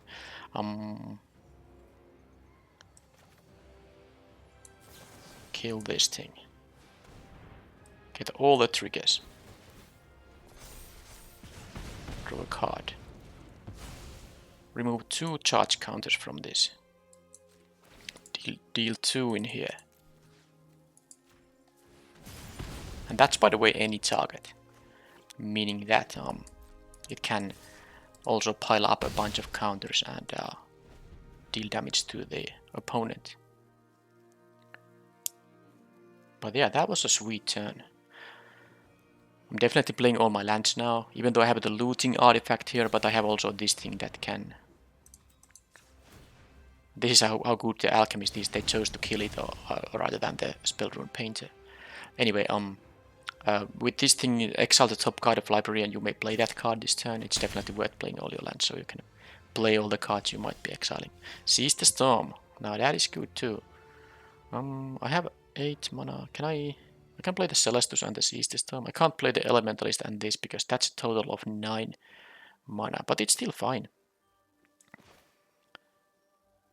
Yep. And I will do it pre-combat to get the trigger from that thing, so let's play this now. Okay, they have 2 mana up here, and they have an instant speed effect of some kind. So be it. The bounce spells are pretty good against the Seize the Storm, by the way, but I guess I have 2 uses for that. And it still gives the reservoir some counters. I'm gonna get XX. What is the size currently? It's a 3/3, and then if they have a bounce spell, they have to decide between preventing 3 damage and getting rid of the 3/3 for good. And they choose to get rid of the 3/3 for good, and now they're at 8.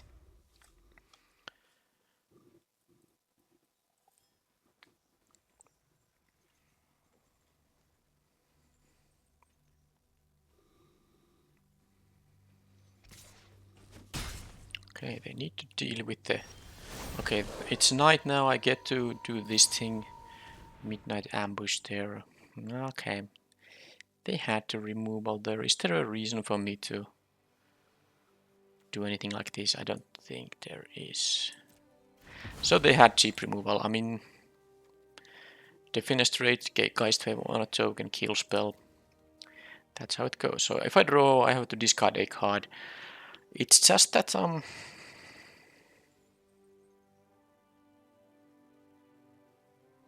what card do I want to discard here? I don't want to discard the Elementalist. It's too valuable here. So whatever I draw, I would be discarding, right? I guess it's still, I mean, man. Well, actually, I have them. Yeah, okay, this is not bad at all. Because I can just play this thing, get the defenestrate. Oh, they have a counter spell. But I guess it's one that makes me... but if they have the one that makes me pay for mana... The thing is that I want to double spell this turn. Now, if I pass the turn now, it will remain night here.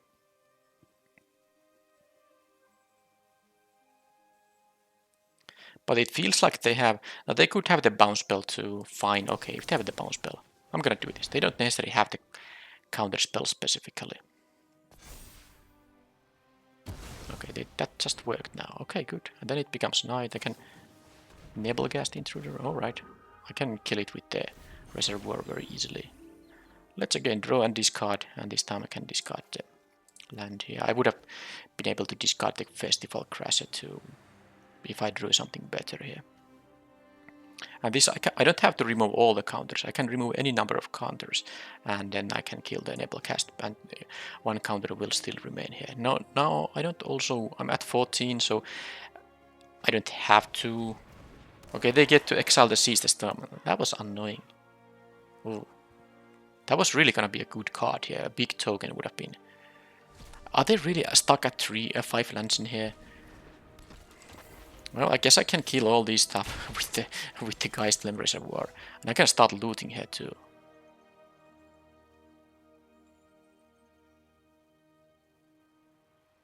So let's first loot.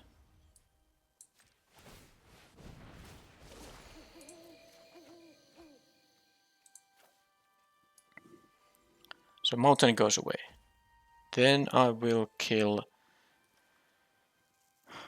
this before they get to use it. But man, are they really at 5 lands? Well, they did mill 3 with the Organ Hoarder, but I mean, it just feels like they are not running out of spells because they have drawn only 5 lands and then all gas after that. I'm still in a good shape, so it's not that bad. But I'm gonna kill... Sorry, not that one. This one. Remove 1 counter here. Kill this thing before it becomes a 4/4. I can play this thing now. And it's actually going to become a day again. But man, if I just got to Seize the Storm here, I would have been so good. Oh, it didn't actually become a day. Why didn't it? Did I not? Oh, I didn't double spell. That's the reason. I used a lot of mana, but played only 1 spell. Or was that even 1?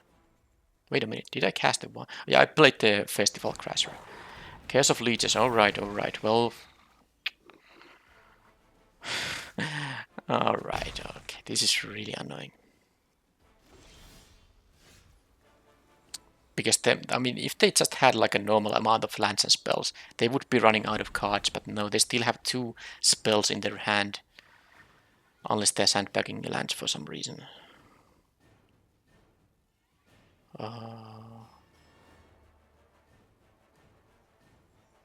Now the thing is, I can make it into a night. How does this work? At the beginning of enchanted players, so on their upkeep they won't get the drain effect here.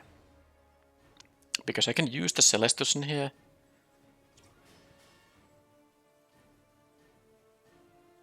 I can kill the 3/4 and deal a lot of damage. Sadly, if they... I guess I should play the process. No, maybe... Okay, I'm gonna play the procession anyway. The two 2/2s will be relevant. Oh, by the way, I can't...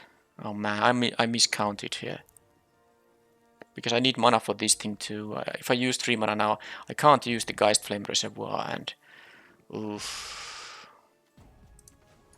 Whatever. I still do this now.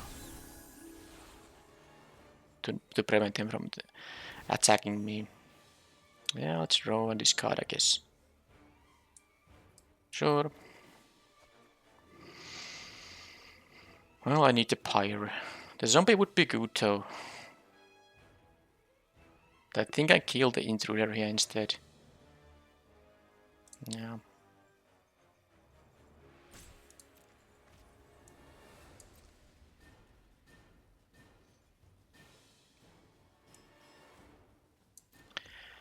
Yeah, it's gonna be very tough now.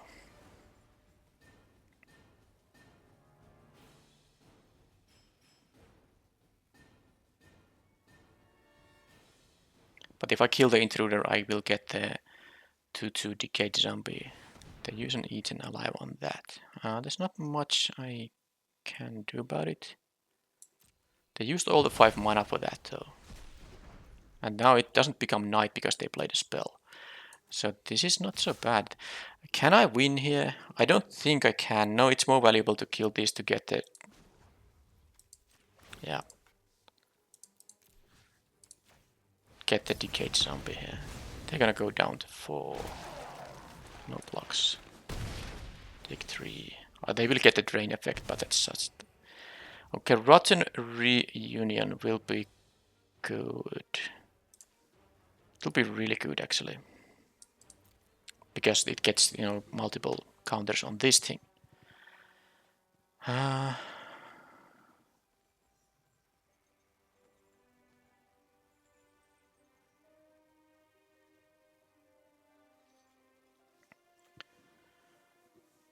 So I think I'll just let the drain happen turn after turn.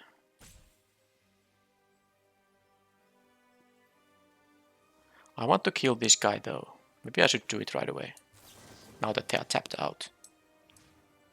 So kill it. I can kill it doing this.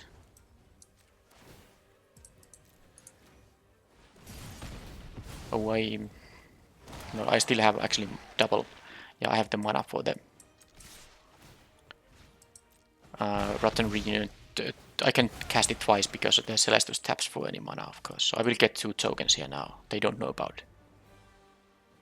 So I could actually win here now. Now they have 2 spells here still left. What are those 2 spells? Covetous Caster. They mill 3. Okay, well, I mean, then they... And it's when it dies, they mill 3. Okay.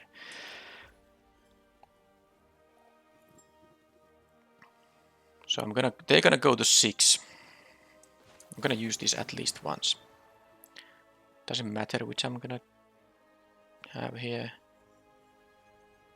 Don't think it matters really too much. Whatever, just like have this. I can use it another time. If they have nothing, I win.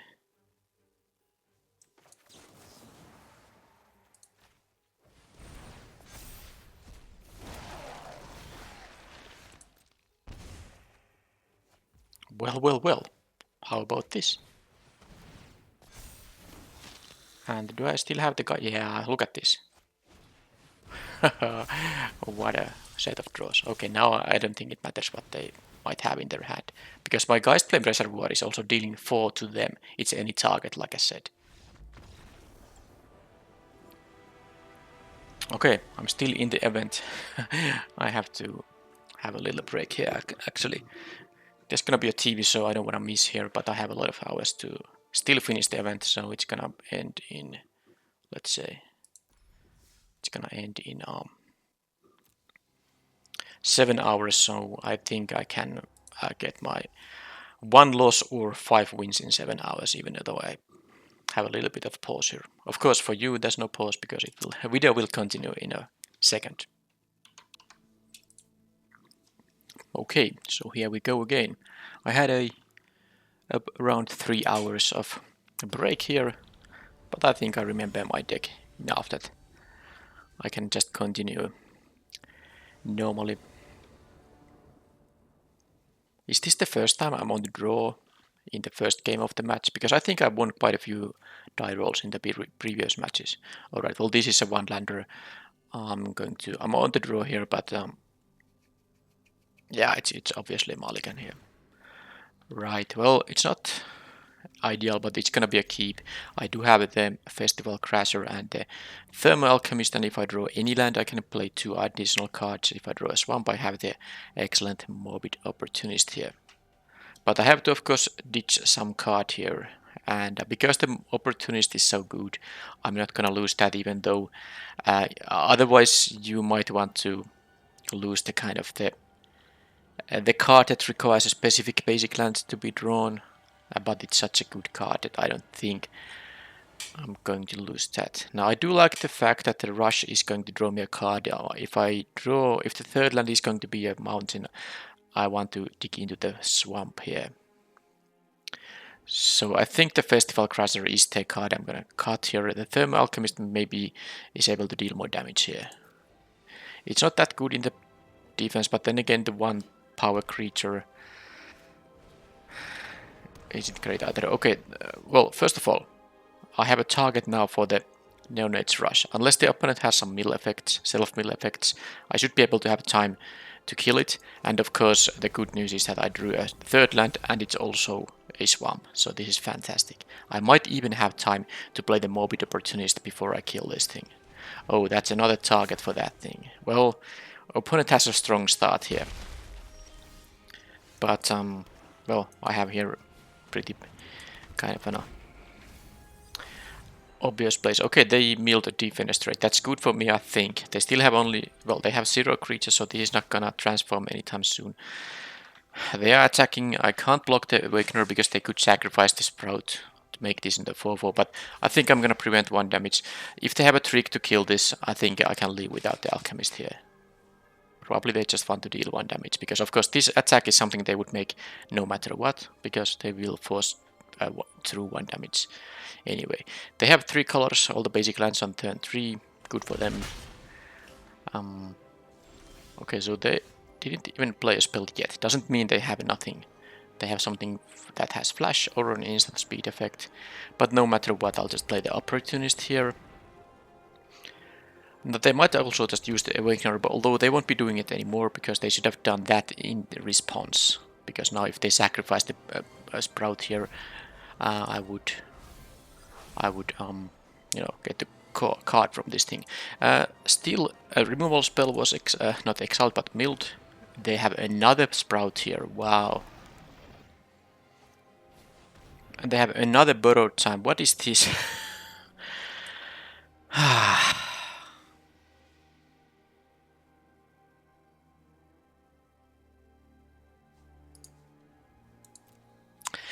They milled 2 removal spells. They still had 1 in hand.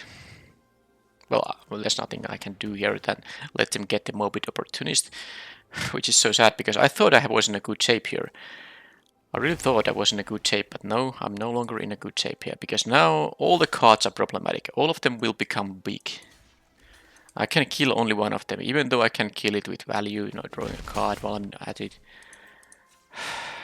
This is really, really awkward.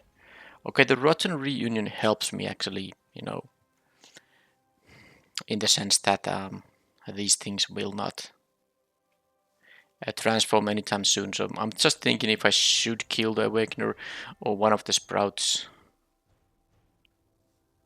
I don't have to kill anything, I can just play the Spellrune Painter too. Oh. Well, they don't have any creatures here, so this will transform when there are 3 or more creatures. Now they will of course mill 2 per turn in here. Yeah, this borrowed time was really nasty because I was really hoping to kill one of these guys while I had the morbid opportunity to draw 2 cards here. I think I'm gonna just play this thing now.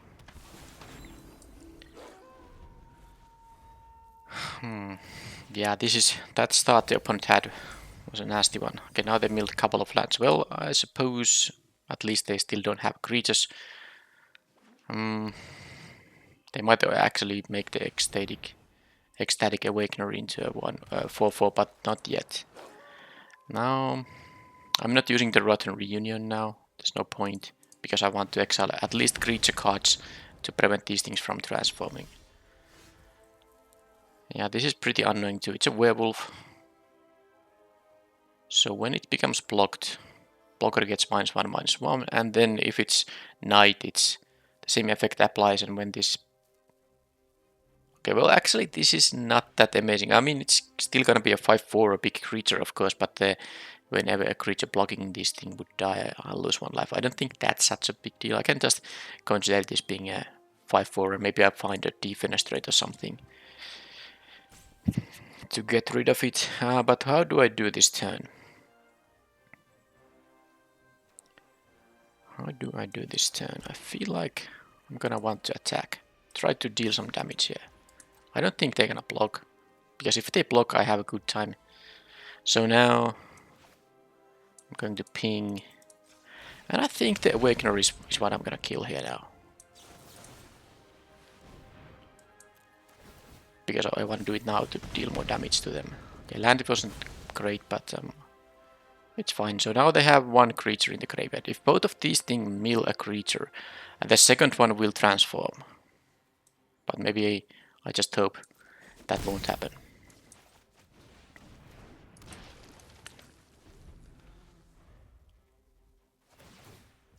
So that's a non-creature good.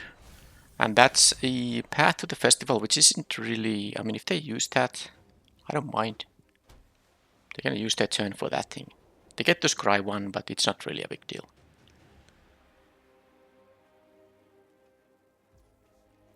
I'll take 4 here, no big deal. I can take 4 here. I need to draw something other than land, and I think I still have a chance to win this game.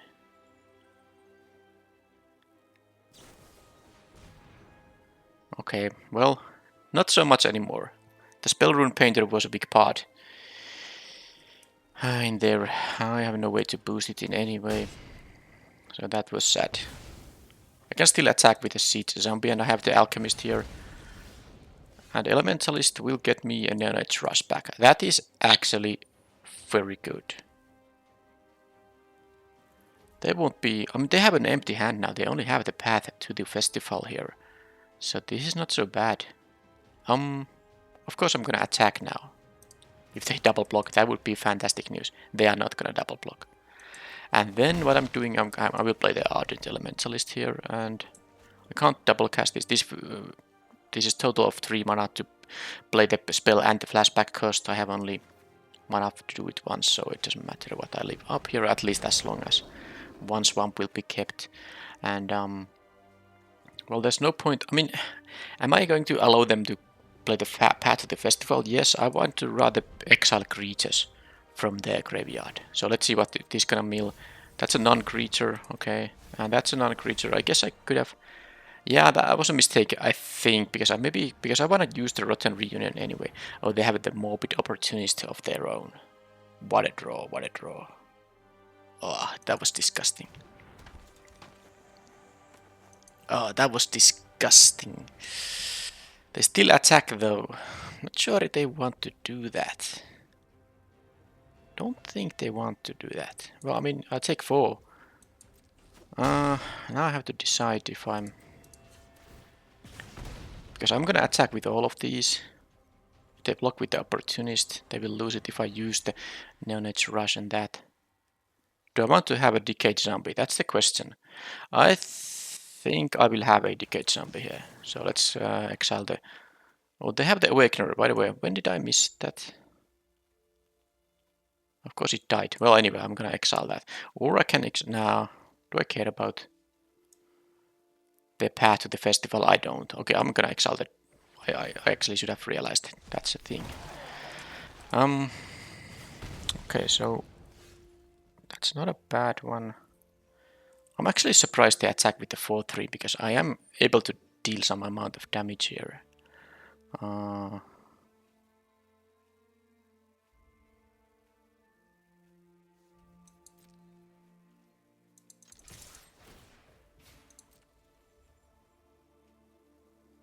If they block with the opportunist, I can use the Neonet's Rush to deal with it. I guess I could have... no, that's actually something I should have considered. Should I have killed the... Okay, so what I can do now... I mean, I could have actually killed one of the 1-1s here right away.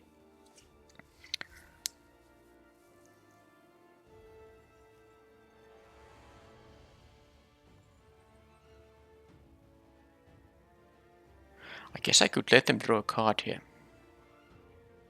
It's not that bad in fact. I could kill the Death Bonnet Sprout, save the Siege Zombie instead of killing the Opportunist here. Okay, fine, let's do it. They take only 2, but they will take some more damage. These will trade, that's fine. Okay, I think I'll choose this way. Not sure if that's correct, but it feels like... Okay, Cold's Procession. Okay, yeah, they get 1 card, but they won't be getting more than 1 card per turn. Yeah, I think they made a mistake when they attacked with this. They should have realized that I'm the guy who's gonna raise them. Decade Zombie dies, and then I have the 3-drop here. And I can even take the 4, but now the thing is that the Thermal Alchemist... Oh, what the f...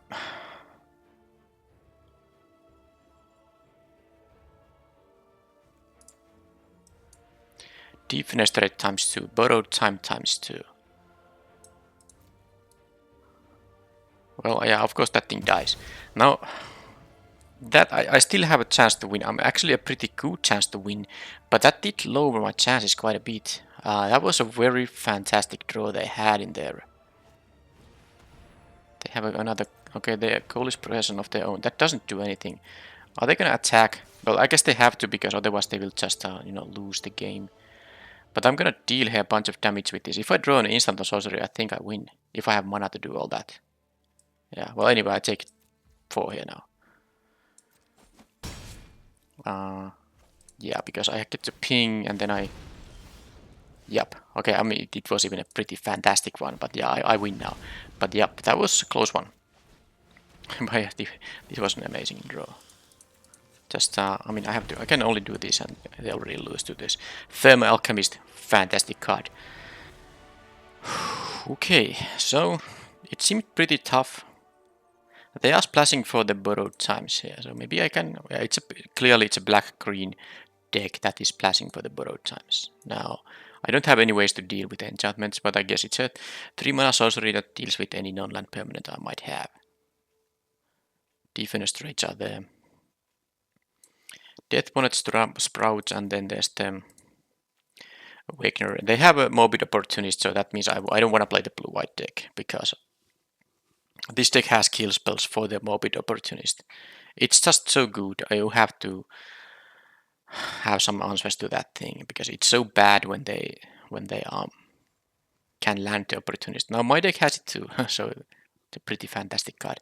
But yeah, I don't want to play the blue-white because it has very few ways to deal with it. Maybe the Candle Trap. I guess some kind of counter spells. Yeah, not really worth it. But do I want to play another Neonet's Rush? I think I do, because the Death Bonnet Sprouts can be very problematic. I want to kill them if I can. So the No Way Out is going to be sideboarded out here. And I think that might be all I need here. Stolen Vitality. I don't think I want to lose any other card in here. Yeah, this is good. Maybe they don't get that splash color so easily. But then they do have the color fixing card at least. Alright, this is a good hand. I can play either the Coalish Procession or the Cathartic Pyre turn 2, depending on which one is more important. No Death Bonnet Sprout this time.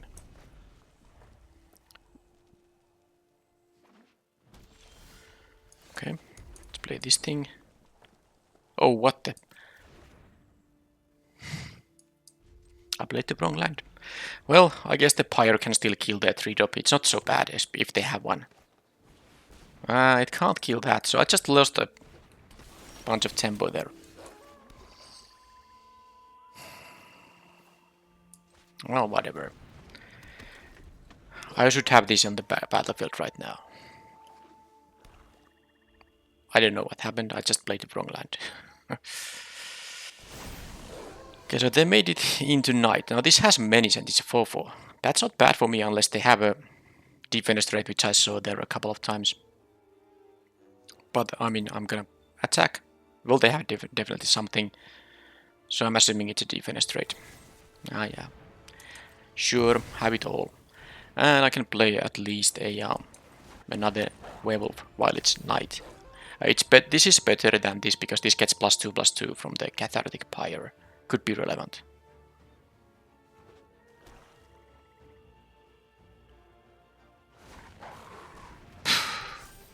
Okay. I need my own defenestrate. I have 2 of them. Look at that draw. Oh, it's what 3 though, so I can't kill it right now. I can double spell, it becomes a 6/5. This becomes smaller too. If I play both of these, can I? No, I can make this into a 7/8, but it will if I waste my other spell for no reason. But that's not gonna happen. So I'm gonna double spell playing the Celestus and the Harvestite Infiltrator here. It's fine. No attacks. This is a 6/5. I can take 6 here. I can loot. I will loot, and I will lose the swamp. I don't need that for anything. And yeah, well, I will take 6. That's about it. But the defenestrate now, it is during a day. It's only a wide one, so I can kill it for 4 mana, unless they again pass the turn. Well, I'm not gonna block here. It's too risky, and I don't even want to lose both of these to this thing because I do have the defenestrate. Okay, Shadow Beast Sighting. Well, that's a 4/4, and then it's gonna be another 4/4. I didn't draw my exile card from graveyard thing, which would have been quite useful. Alright, so how do I do it? I think the defenestrate just has to kill the 6/5. So now that they have a 4/4 here, I don't think I'm in that great of a shape here. No, this doesn't kill anything. All of the creatures have at least 4 toughness. That's very awkward.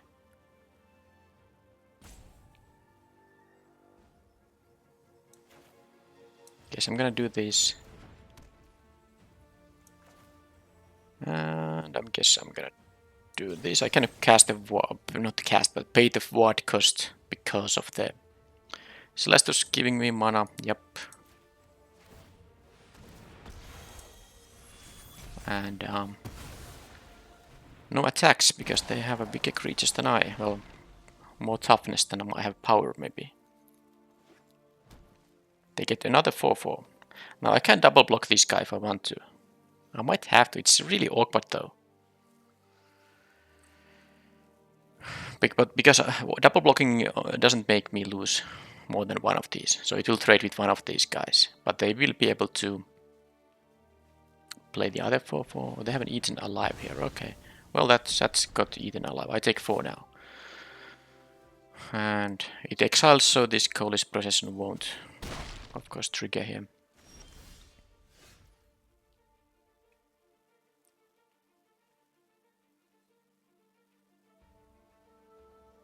So how am I gonna do it?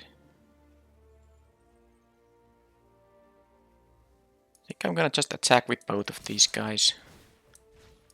If they block, I can do things with the Cathartic Pyre. This becomes a 3/4, so maybe I want to... No, I will trample the most if I... Actually, it doesn't matter, because I can use this Pyre here. Then I'll just play the Festival Crasher. I don't need to... and I do it now because this way I can trample over 2 damage, which, you know, can be relevant. And then I play the Festival Crasher. I won't be playing the Swamp because I might want to loot it away. with this thing. So let's see how it goes.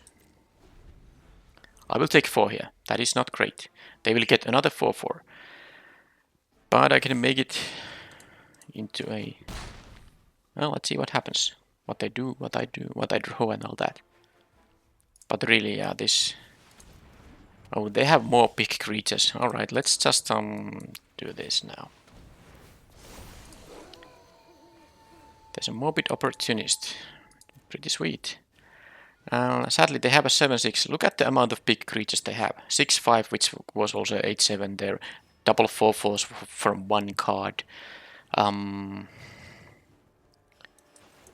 This is really bad. Don't have many from this guy. I can't attack even, so I basically have to jump there with the Festival Crasher and draw a card. And they have a Silver Bolt to kill the opportunist here. Okay. Just do it. Just do it and my jumps. I mean, I can't even kill the 7/6 anymore, so yeah. This is... that was just them drawing nothing but the big creatures they had in their deck. I mean, either that was all of their big creatures they just happened to draw, or they have a deck full of those and they just, you know, didn't stumble in the early game. But how can I deal with that stuff? Do I want to play the blue-white deck? I don't think I can do that. They even have some reach stuff. Alright. Let's see if there is something I should consider differently. Pax Betrayal, Stolen Vitality. This has help with to push some damage through. On defense, you get to have +3 power and first strike that can make your small creatures eat the big creatures. They have so much removal. They have double Defenestrate, Eaten Alive. Was that the fight spell too? They are still splashing for the white for the enchantment removal spells. Well, this time they didn't have even the white mana available. So my creatures can be... I don't know though. I think they can be still decent enough. I just need to draw better than the opponent draws. Is there any reason to play the 3/4 that exile? What that wasn't the button I was supposed to click. I'm thinking about this thing. This can exile something from the graveyard, and mostly the Shadow Beast sighting, I guess. Don't think there was anything else there, so maybe it's not worth it. Just a 3/4 for 4. No, it doesn't really battle well against their opponent's big creatures. I guess I need my Defenestrates or something like that. Yeah, it's hard to say. Do these cards help me in some specific way here? Maybe I could use the No Way Out to make them discard either lands or the big creatures they're holding. Pax Betrayal. I do like the Siege Zombie here. Maybe the Festival Crasher isn't quite that good, but I still have so many ways to make it bigger. I guess I'll just use the same deck. I need to curve out well, and I hope the opponent doesn't get all the big creatures they have, because facing something like a 4/4 will be problematic for the deck, because I don't have anything like flyers. Now this is a decent hand. I don't have a 2-drop and none of my removal, but I have a still decent game plan here, and the opponent did mulligan now, so maybe I need that little bit of help here.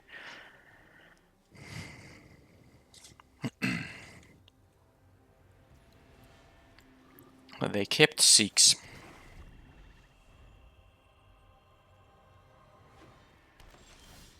And I even drew a 2-drop. Then I play them. I don't have anything to trigger this, so I think it's the Infiltrator, because if it becomes Knight, I'd rather have this become a 4/4 than this become a 3/4, I think. Procession, okay. Although that is a way to trigger, but I think I still choose the 3-power creature here. Although if they have the 1/4 now, that would be bad, because that can block quite well here. Do they just have a removal spell? Defenestrate there. They get a Decayed Zombie.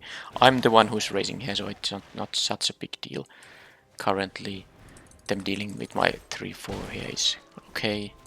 Festival Crasher. Hungry for more. Well, let's see. Okay, why would they play? Okay, they didn't want it to become Knight. Yeah, that's the reason they played this main phase. Uh, Sadly, I don't have here. If this was a mountain, I could play the Crusher and the Hungry for More. Because if I cast the Hungry for More, that would mean that this becomes 3-4. But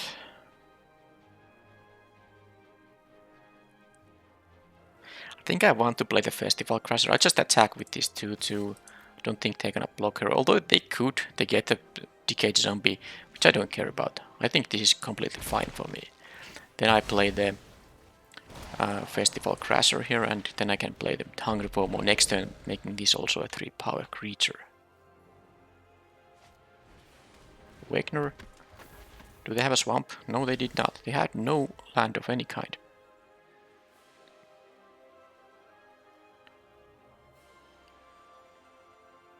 Well, I definitely wish I had more red mana here. So I guess I'm gonna still just play the Seize the Storm. It's gonna be a 1-1, but it will be bigger at some point, I guess. I mean, the Hungry for More doesn't do a whole lot. Both of these spells will trigger these guys. I will be dealing with 6 damage unless they jump block. I like the Hungry for Seize the Storm more here, because it's better use for my mana.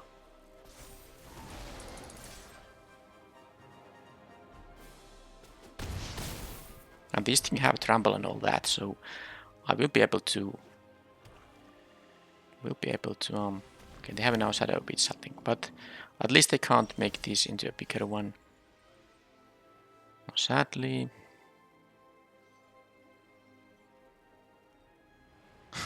Well, sadly, it is the way it is. I mean, I have to do this. There's no way. I have to sacrifice one of my creatures here, I think, to deal a bunch of damage. I really find no other solution. The 4/4s are problematic. I wish I just had the red mana instead of all these 5 swamps, because then I could play the Ardent Elementalist this turn, get the Hungry for More back, and then double cast this on the next turn. That would be so good.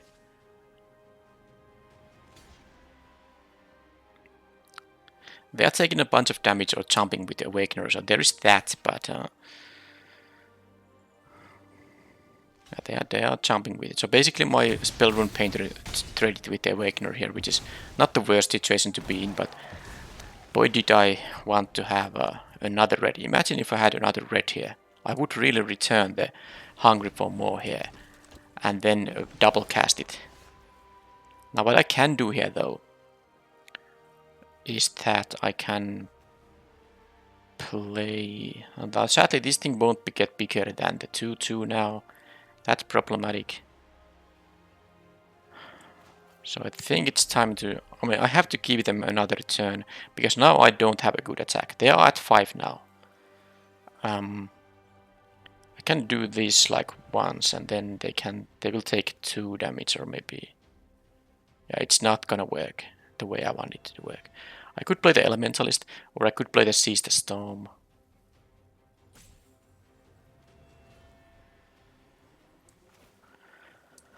Okay, that's which one I do want to do. I can make another 2/2. This will count creatures that have flashback in my exile. So even if this goes to my exile, it will count for these guys.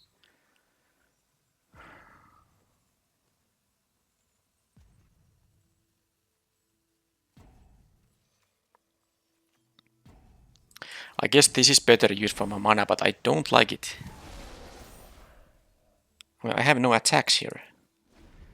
Oh man, the opponent really was able to stabilize with the stuff they had there. And now if they play like the Burly Breaker or whatever, I need to find some actual removal spell or something. I need to draw something good now. I'm no longer... Yeah, they have the Behemoth. Yeah, the deck is having a lot of these expensive big creatures, and I draw only land here, which is absolutely horrible here. I need to draw something that makes these things, you know, bigger. This is really sad. This is probably going to be the end of the event for me, because the opponent stabilizes now. They have so much big creatures. I guess I can get like the Thermo Alchemist or something. They don't really are. They are not really in a position to attack. Painter is fine. I mean, they still have only 3 blockers. I have 5 attackers, and I can double spell these Hungry for More. I could have done it also during this turn, but I felt like it's a bit risky. This is also now, it's night now, so I can, this will be bigger. It won't have trample though. Okay, let's see how it goes. Do they have a more removal spell? Defenestrate? They have the fight spell. Well, oh, that thing, whatever, yeah. They have 2 cards left. Silver Bolt, another kill spell. I mean, they have so much removal here. Removal and big creatures. Well, that is the kind of a... that works limited quite well. They still can't attack though, because I can make 2 more attackers. The land draw was horrible. So what I can have here is 6 attackers. But they have a Silver Bolt up. So only 5 attackers. And they have 2 blockers. Sorry, 3 blockers. So only 2 of my guys go through. And these will be 2/2s when I play this thing. So I can deal 4 damage here. I can make them go to 1 and then I lose most of my creatures. So me drawing a land there was super bad. Okay. I have no attacks, so it is what it is. I flood here on a moment when I was having a good chance here, because at some point they will start attacking. Yeah, that's that. Now they have 4 blockers, so my attacks, when they even have to... They're brave enough to make an attack, they shouldn't do that, because if I draw a removal spell, I can play the Hungry Foremost twice. Okay. I'm done. I'm just tilted here. That's way too much lands. That's all the time opponent needs to... Because on next turn they have 7 mana. They can play the... Because they draw the... Yeah, whatever. They have the flashback spell there. I drew just so many lands in a row there. It's just annoying. Like I said in the beginning, I have to get lucky in this event. And now not only didn't I get lucky, I also got unlucky in this final game here. That could have still been a win for me. I know I had a lot of life still left. Maybe I could have seen 1 more turn, but that was just... I mean, I drew land. Was that 3 lands in a row? At least 2 lands in a row on a very critical moment in the game, when if I drew spells I could have really stayed in the game, and especially if I drew one of my removal spells. And I also had some powerful effects like the red rare there, which I could have drawn, that gives me more cards and that collects counters from my instant and sorceries, and I can just ping the opponent and kill them with that. But no, I just drew lands and lands. I hated to see it. I considered it maybe 1 turn too early, but it's just too much for me. I mean,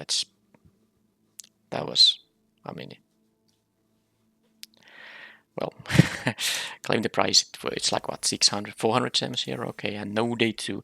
That said, I was at what, 2 match wins. If I won that match, to get to day 2, I would have needed to win still 4 matches in a row. So it was pretty unlikely to happen. But I think the deck was... the black-red deck especially was good. I don't know about the blue-white. I used it in the first match, I think. But the deck had potential, but you really need to draw the correct combination of lands and spells to really do well. And my deck also had just what, 16 lands. So the flood in the game 3 there was somewhat awkward in that sense. But that was it. There won't be a day 2 event in the next day, and that means there will be a draft video happening on the next day. I will see you then. Thank you for watching, and bye bye.